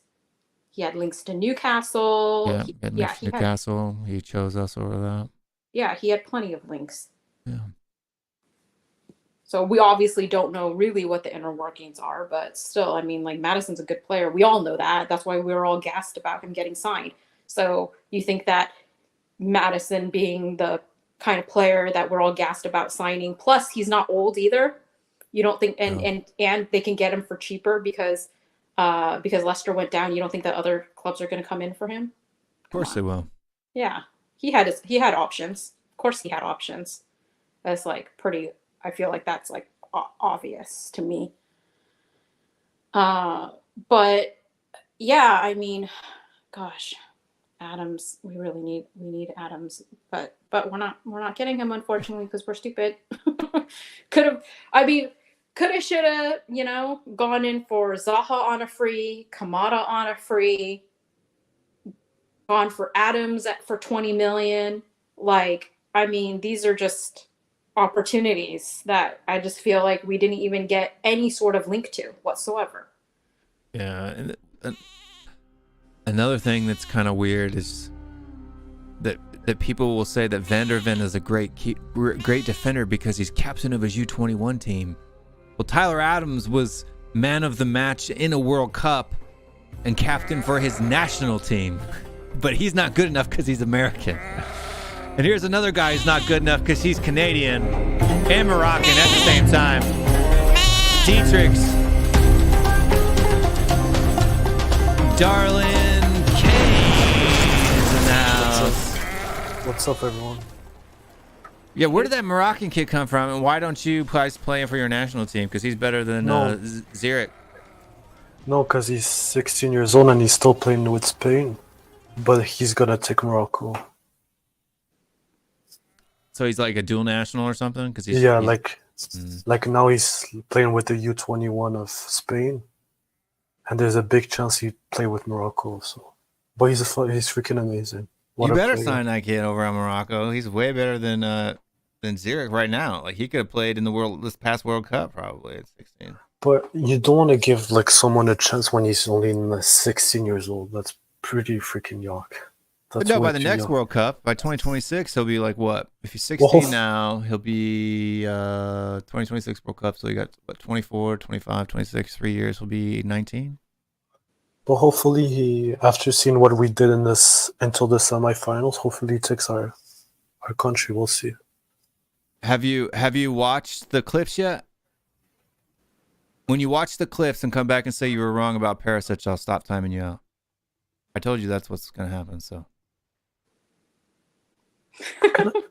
Can I just say one player that really surprised me, and that's Sanchez. I was actually surprised how good he was.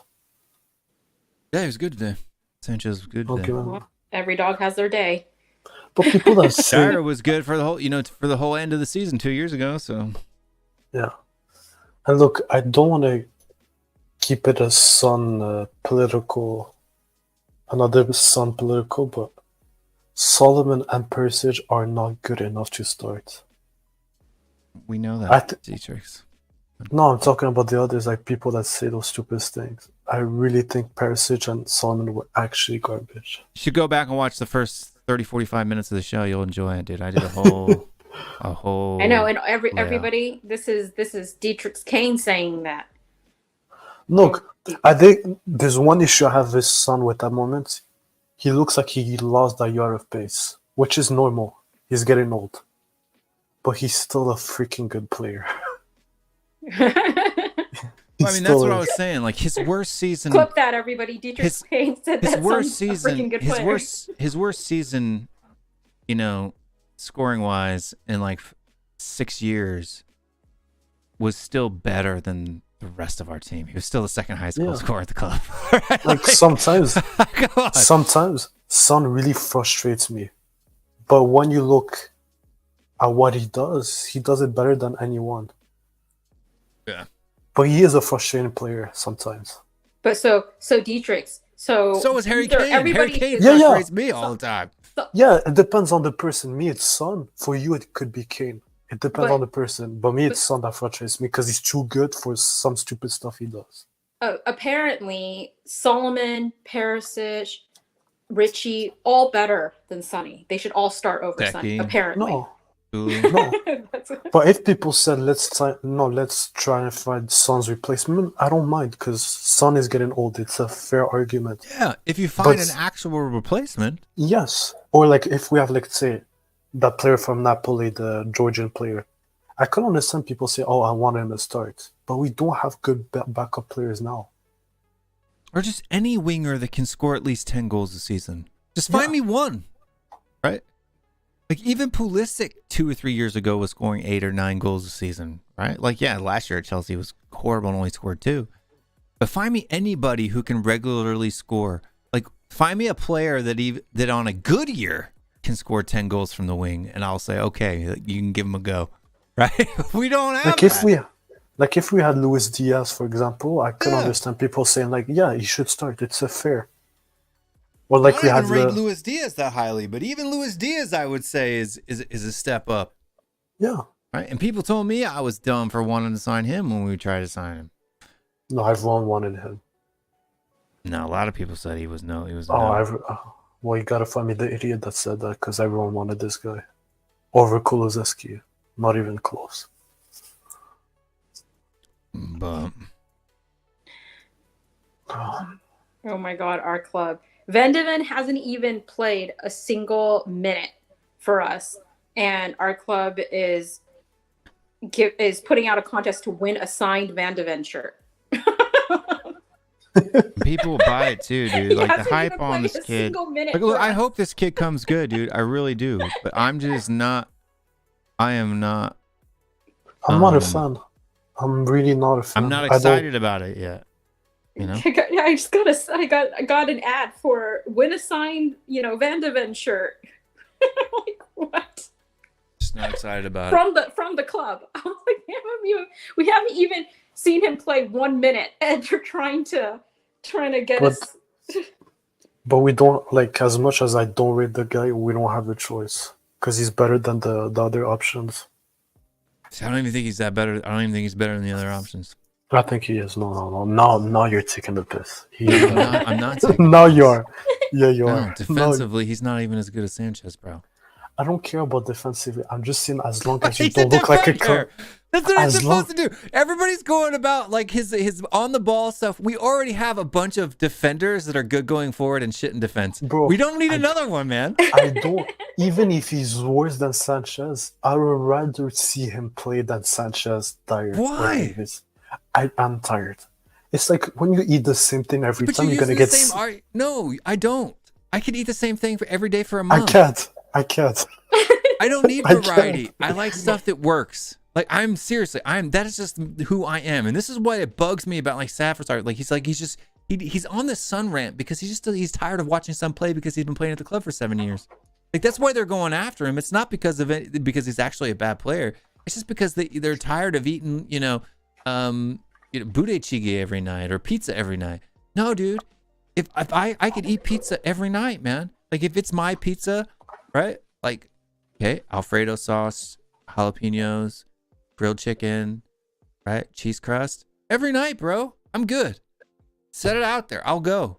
Boom, boom, I boom, can't. boom, boom, boom, boom, boom. I would shoot myself. You see, in that situation, I would shoot myself. No, because it's good. It gets the job done. I know what I like. No, man. like me, I would rather like if I eat like everyday chicken. Why would I I try anchovies or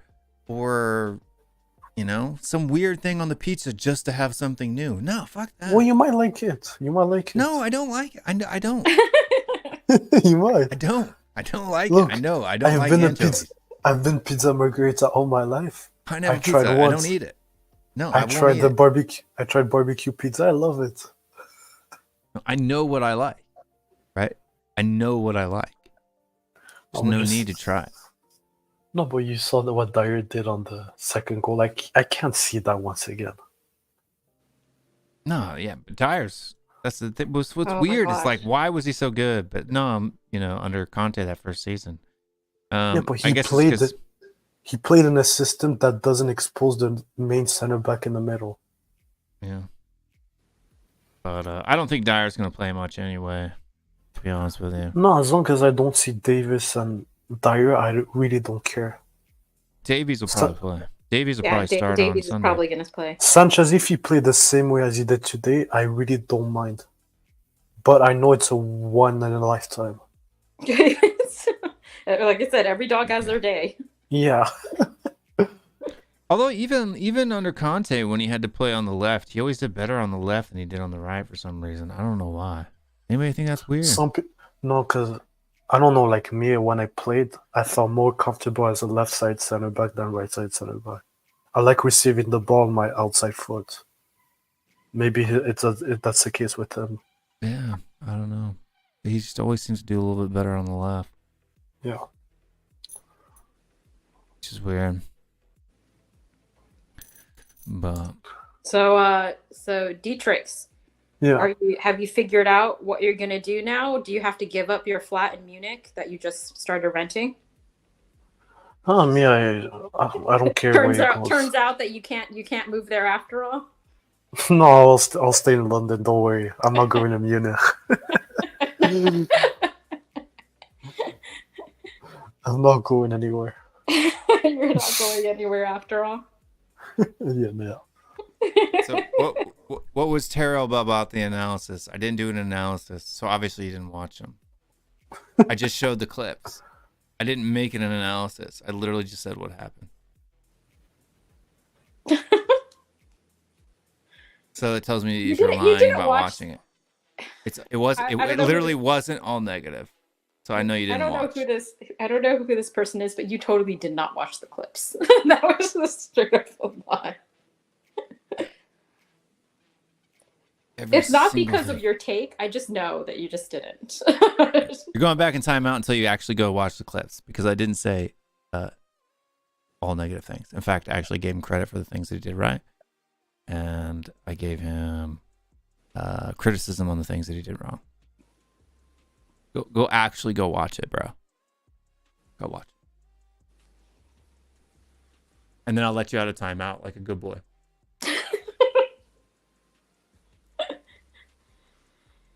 These people do. Well, I guess Dietrich. So you're gonna stay in London after all, but you got to get a place in Saudi Arabia now, right? All your guys are getting shipped off there. they're all going in for the monies. I can't believe Mitrovic. I can't believe that. I don't understand. I know, right? That's what I was like saying. So people like, I don't know if anybody seen my picture that I made about Sanchez and Van der Ven, and then I posted it up on the community page on the YouTube channel and on my Twitter page. And immediately you get the people are like, "Why you gotta be negative, man? The kid hasn't even played for us. Why you gotta be so negative?" What did I say it was negative? Like, what did I say it was negative? All I said was Spurs fans need to be more skeptical about 21-year-olds with 1 year of experience. Like, skepticism. Skepticism isn't being negative. It means to be cautious, to be reserved, right? In your expectations, right? Wait till I see it, right? I'll rate him once I've seen him play, right? But before that, don't come out and be like he's the greatest. That's not being negative, right? No, but I'm not saying he'll be Sanchez now, but listen, Sanchez, when we bought Sanchez, was more qualified to play for this club than Van der Ven was. Fact. Right? Look, Ajax, player of the year, starter in the 2016 World Cup, right, for his country. 6 goals, Europa League final. Right? Van der Ven ain't done none of that shit. Look, if Van der Ven had good numbers in one season, I could understand people have hope, but in this one season, I'm sorry, he wasn't good. He wasn't special. Average. He's just fast. That's it. He's extremely fast, but he's not a good player. Yeah, man. We got another guy to bring into the show here. Dietrich Mason's number one crawled out of bed just for Elias. Oh no. To recreate Elias's first experience watching. Too much negativity on this stream now. Well, I heard Will saying people were calling him saying that he's being negative about players, and I had to come on to make sure that we had a real level player when it comes to being negative about players. So I had to come on, and of course, I know Dietrich always runs away when he's on the chat. That's when I'm here. But Dietrich, again, congratulations on getting Conte out. You saw everybody was happy with Ange today, so you've done a good service to the club. I hate you. You know it's a lie. I hate you. Oh, So Dietrich, funny. I love you. You're my favorite Conte outer by far. No, Elias is not happening. We're going to be ending this one up pretty quick, Ben, to be honest with you. But can I just say I'm not a fan of this style of football? Let's make it clear. I'm not a fan. So, did you watch the beginning of the show, Scott? I can't remember. I think I saw you in the comments. Yes, I was busy doing half parenting, half watching. So, but yeah, I mean, I watched most of it. Well, I mean, what did you think about Perisic? Was he exceptional today? No, I mean, I'm a Perisic fan. I actually have defended him quite a bit, but it wasn't exceptional. But I will say overall, I think one of the things that we're seeing now, and maybe it's always happened, but it seems to be now, is that if you say that a player was okay, that's negative, right? Like if you it has to be exceptional or else. Like I've said, Solomon has shown that as a bench option for him, great. Yeah. Like that's what he is. But when I say that, why are you hating on? Why are you slagging off Solomon? I compared him to Lucas Moura today, and people jumped my shit, right? And I'm like, look, no, man, I like Lucas Moura. I thought Lucas Moura was a good bench option, right? Like a guy to come off the bench, cause some impact, right? Add a little stink to a boring situation, right? But you knew that he was going to do flashy things that weren't going to end anywhere. And then every now and again, he was going to have this flash in the pan of glory. And that's what I think that Solomon is. He's not a player. He's not a starter. He's just not good enough. He has no anything. Yeah, I mean, watching those clips of Perisic, you saw it there. He wasn't bad. You know, I don't think he was bad by any stretch, but he wasn't exceptional, and that's okay.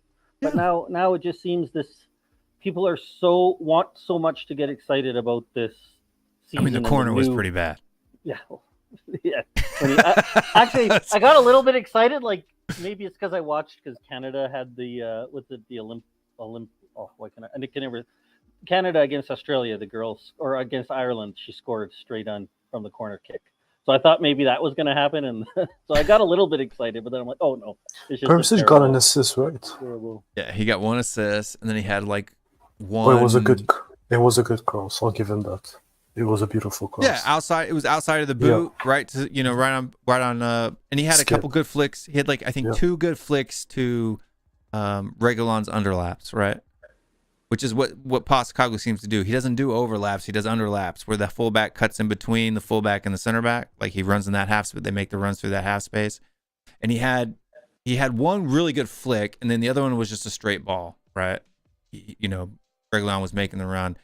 And the one that was just a straight ball was the one that Reguilon passed to Lo Celso. Lo Celso took a shot, it bounced off the bar, and then Skip kicked it and finished the rebound.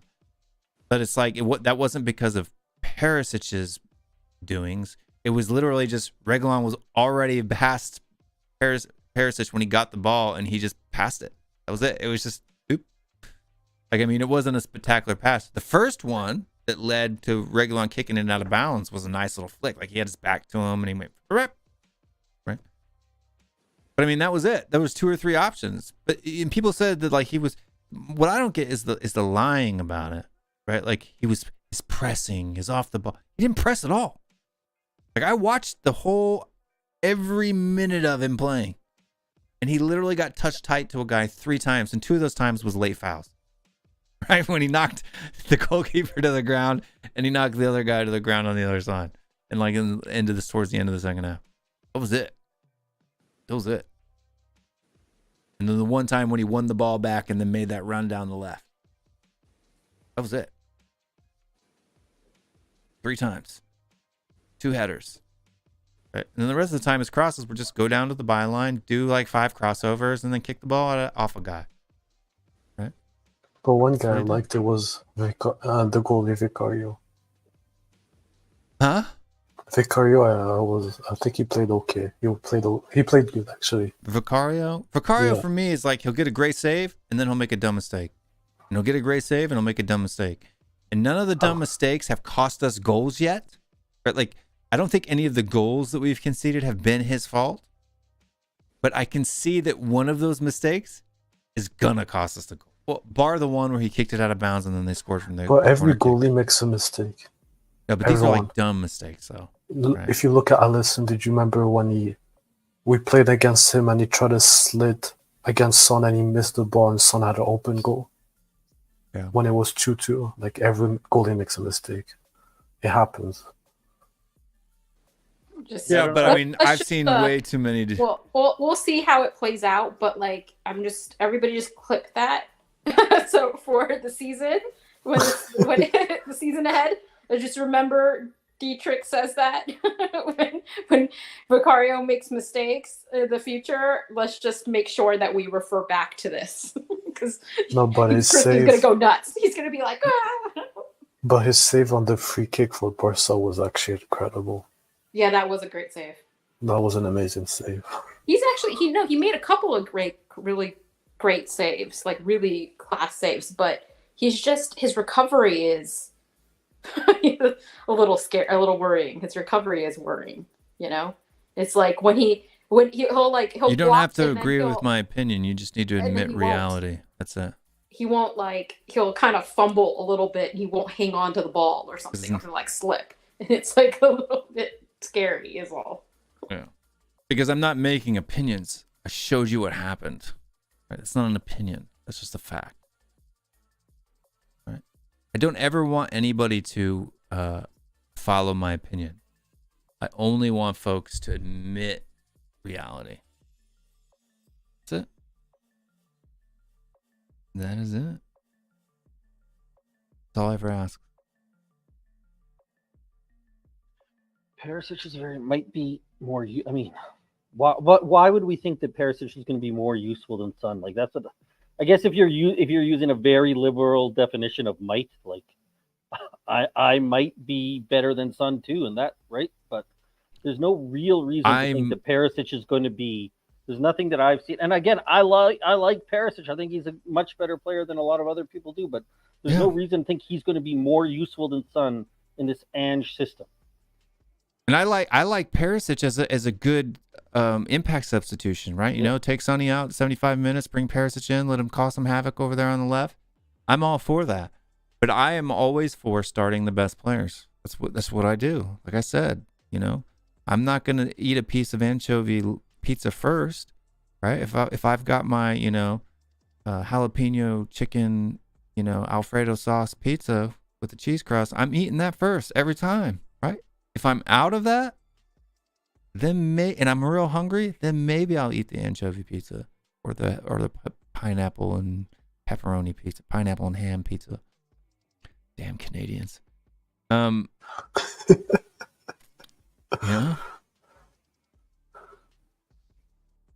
Then I'll eat it.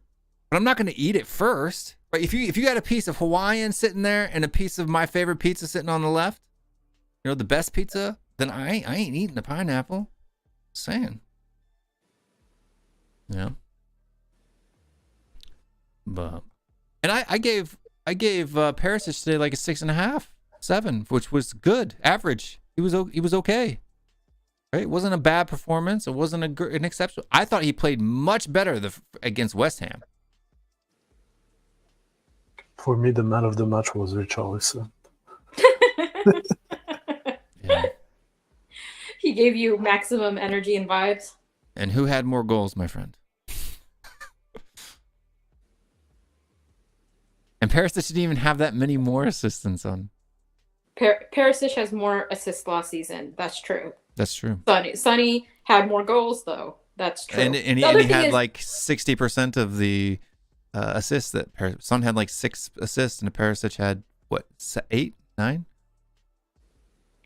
Anyways, like the thing with it is like you're saying that Son's not bad at all, this person, and you're saying that you think that Perisic is a good player, but like I don't care about that's not Son's what's name. going on here, because after the Shakhtar game, you came in and immediately out of the gate went Look at on this. some rampage about Son and how Solomon should start over Son, and now this time you've come out of the gate going Perisic to start over Son. But look at the tail end of the comment here. He says Perisic will contribute more goals and assists than Son. Perisic has never contributed more goals and assists than Son, not even last season.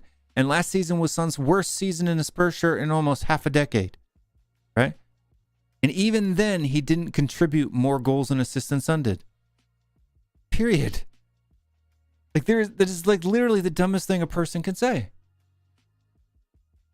Like it's literally like saying the moon is made of cheese. No, we don't want Son to start simply because of his name and his relationship with the fans. Okay? Because I mean, I want Son to start if he is the best available option. Exactly. And I don't to care me, if Son's he name is the is Kim best Jong-il. available option. If we 100%. got somebody in there that is better than Son, then I Put would him say in. that they should start. 100%. But I don't think that these people are better than Son. And according to you, because you're talking about, oh, Paris is a great player, such a good player right now, blah, blah, blah. You're banging on this drum about Perisic right now. Are you sure you're banging on this drum about Perisic because you're all in about Perisic, or are you just having something against Son? Because like I said, after the Shakhtar game, we were streaming on this channel, and you were in the chat talking about banging on that drum about Solomon and how Solomon should start over Son. So you sure that it's about Perisic, or is it just against Son? Doesn't matter who started more games. The guy who was better started more games. That's the whole point. Like you guys think, this is what's so funny about fans, right? Like they think that their opinion is right and that all these players should start over Son. And yet, why do the coaches keep picking Son?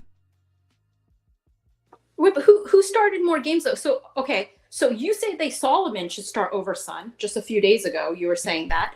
Perisic Then, started the but same who amount of started more Son. games though? Son. Then why does Solomon? Why should Solomon start over Son? I think Perisic even started because Perisic was playing And by the way, wingback. I don't think Perisic started more games over Son either last season. But there's one I thing don't I'll say. understand. See, I'm saying if you were just like Perisic is this most amazing player and and I think he's better than Son, it's fine. But you have an agenda because last time you were here banging on some drum about Solomon. It's like anybody above Son, basically. But there's one thing I'll say about Son. If he still carries that injury, I don't want to see him start. So Perisic had 8 assists. Sorry, not 9. He only had 8 and 1 goal. He had 9 goal contributions. He didn't even have as many goal contributions as Son had goals. Right? And Perisic started 23 games and played 34. Played 34 games. Son. So if you don't have anything against Son, okay, and you think that Perisic should start over him, and then you also think that Solomon should start over him, what are your reasoning that is consistent between those two where that justifies both of them starting over Son?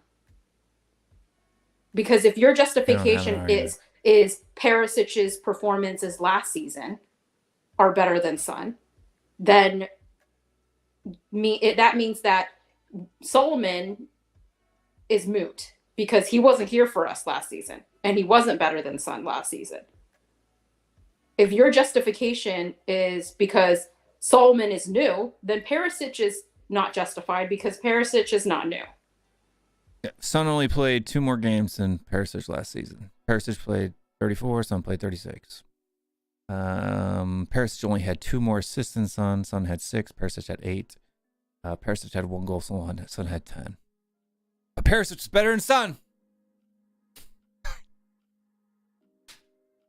Okay there, Jack. And Perisic played higher. His average position on the pitch was higher than Son's because of the way that Conte played. He played a more forward position because Conte has the wingbacks coming over, whereas Son played more in midfield. It's amazing. Amazing.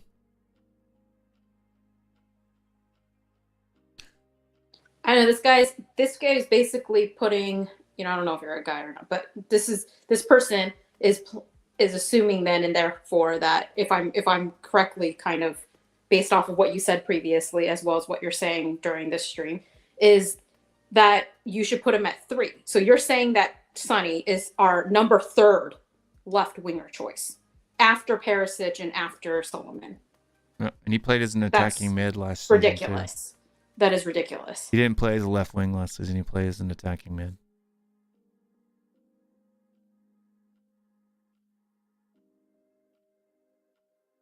No, he won't do much played wide. Okay. But I don't know about you guys, but I'm ready to shut this papa down.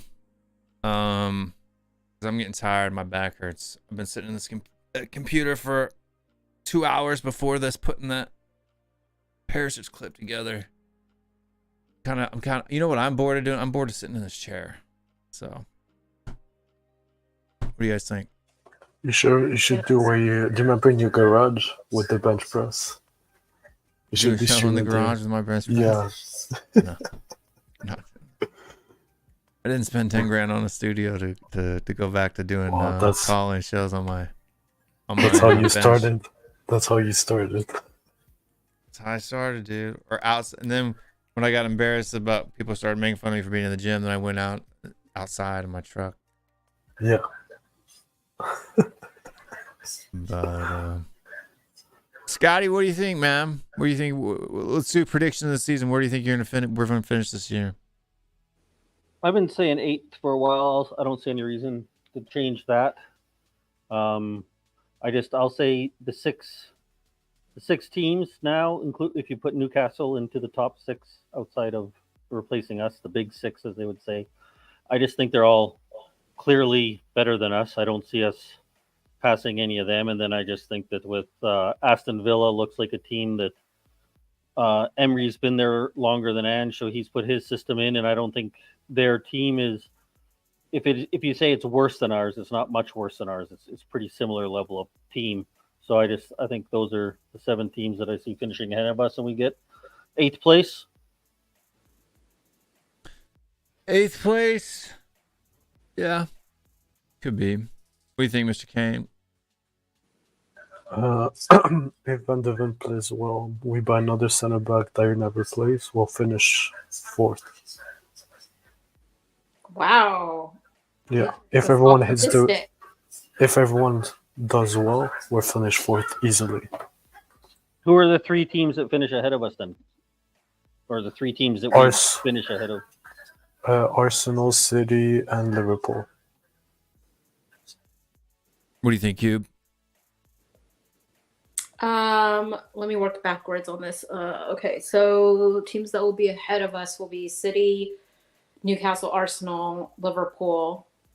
Top 4, probably Chelsea and Villa. So that will make us 7. Yeah. So I think maybe 7, possibly 8. It depends. I think that Brighton is going to struggle with Europe, to be honest.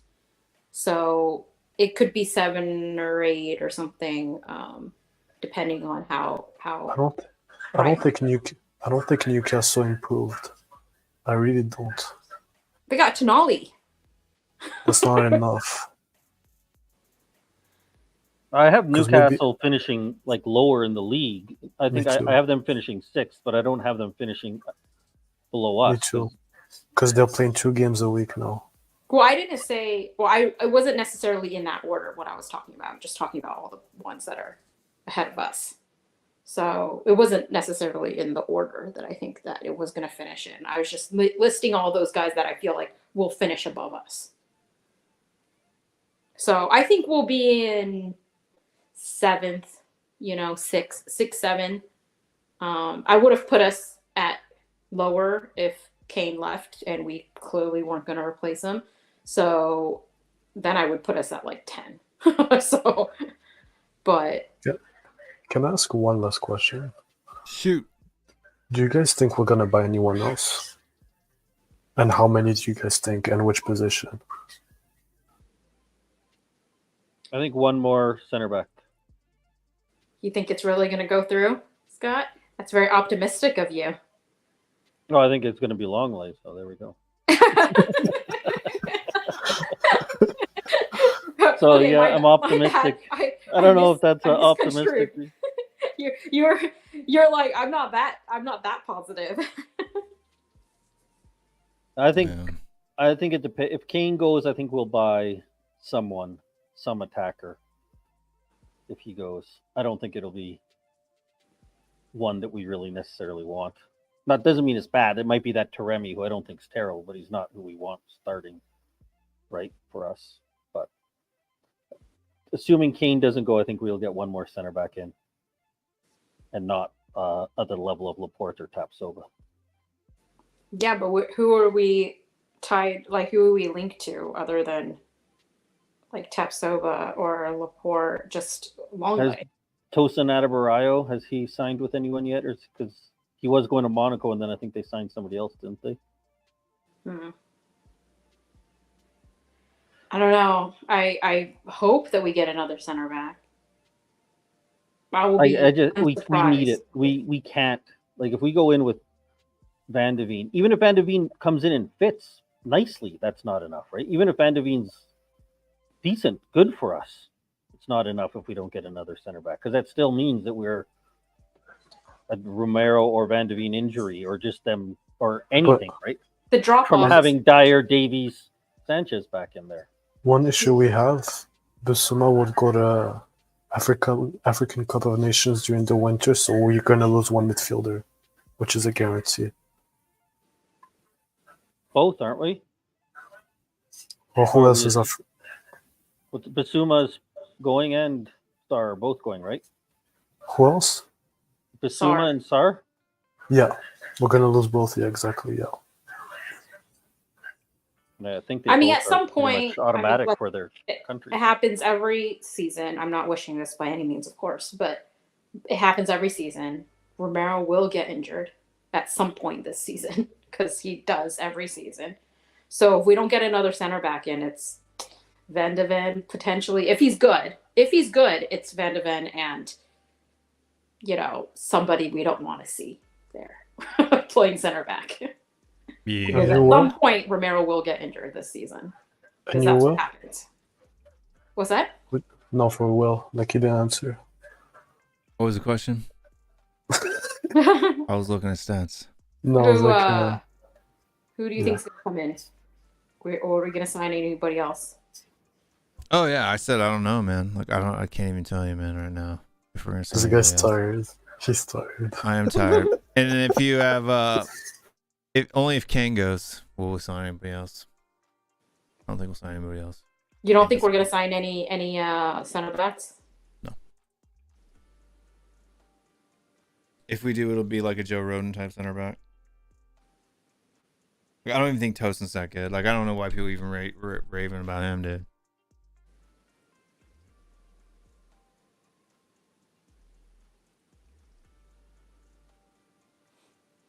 I would take Ramos on a free transfer. Sergio Ramos? Yeah.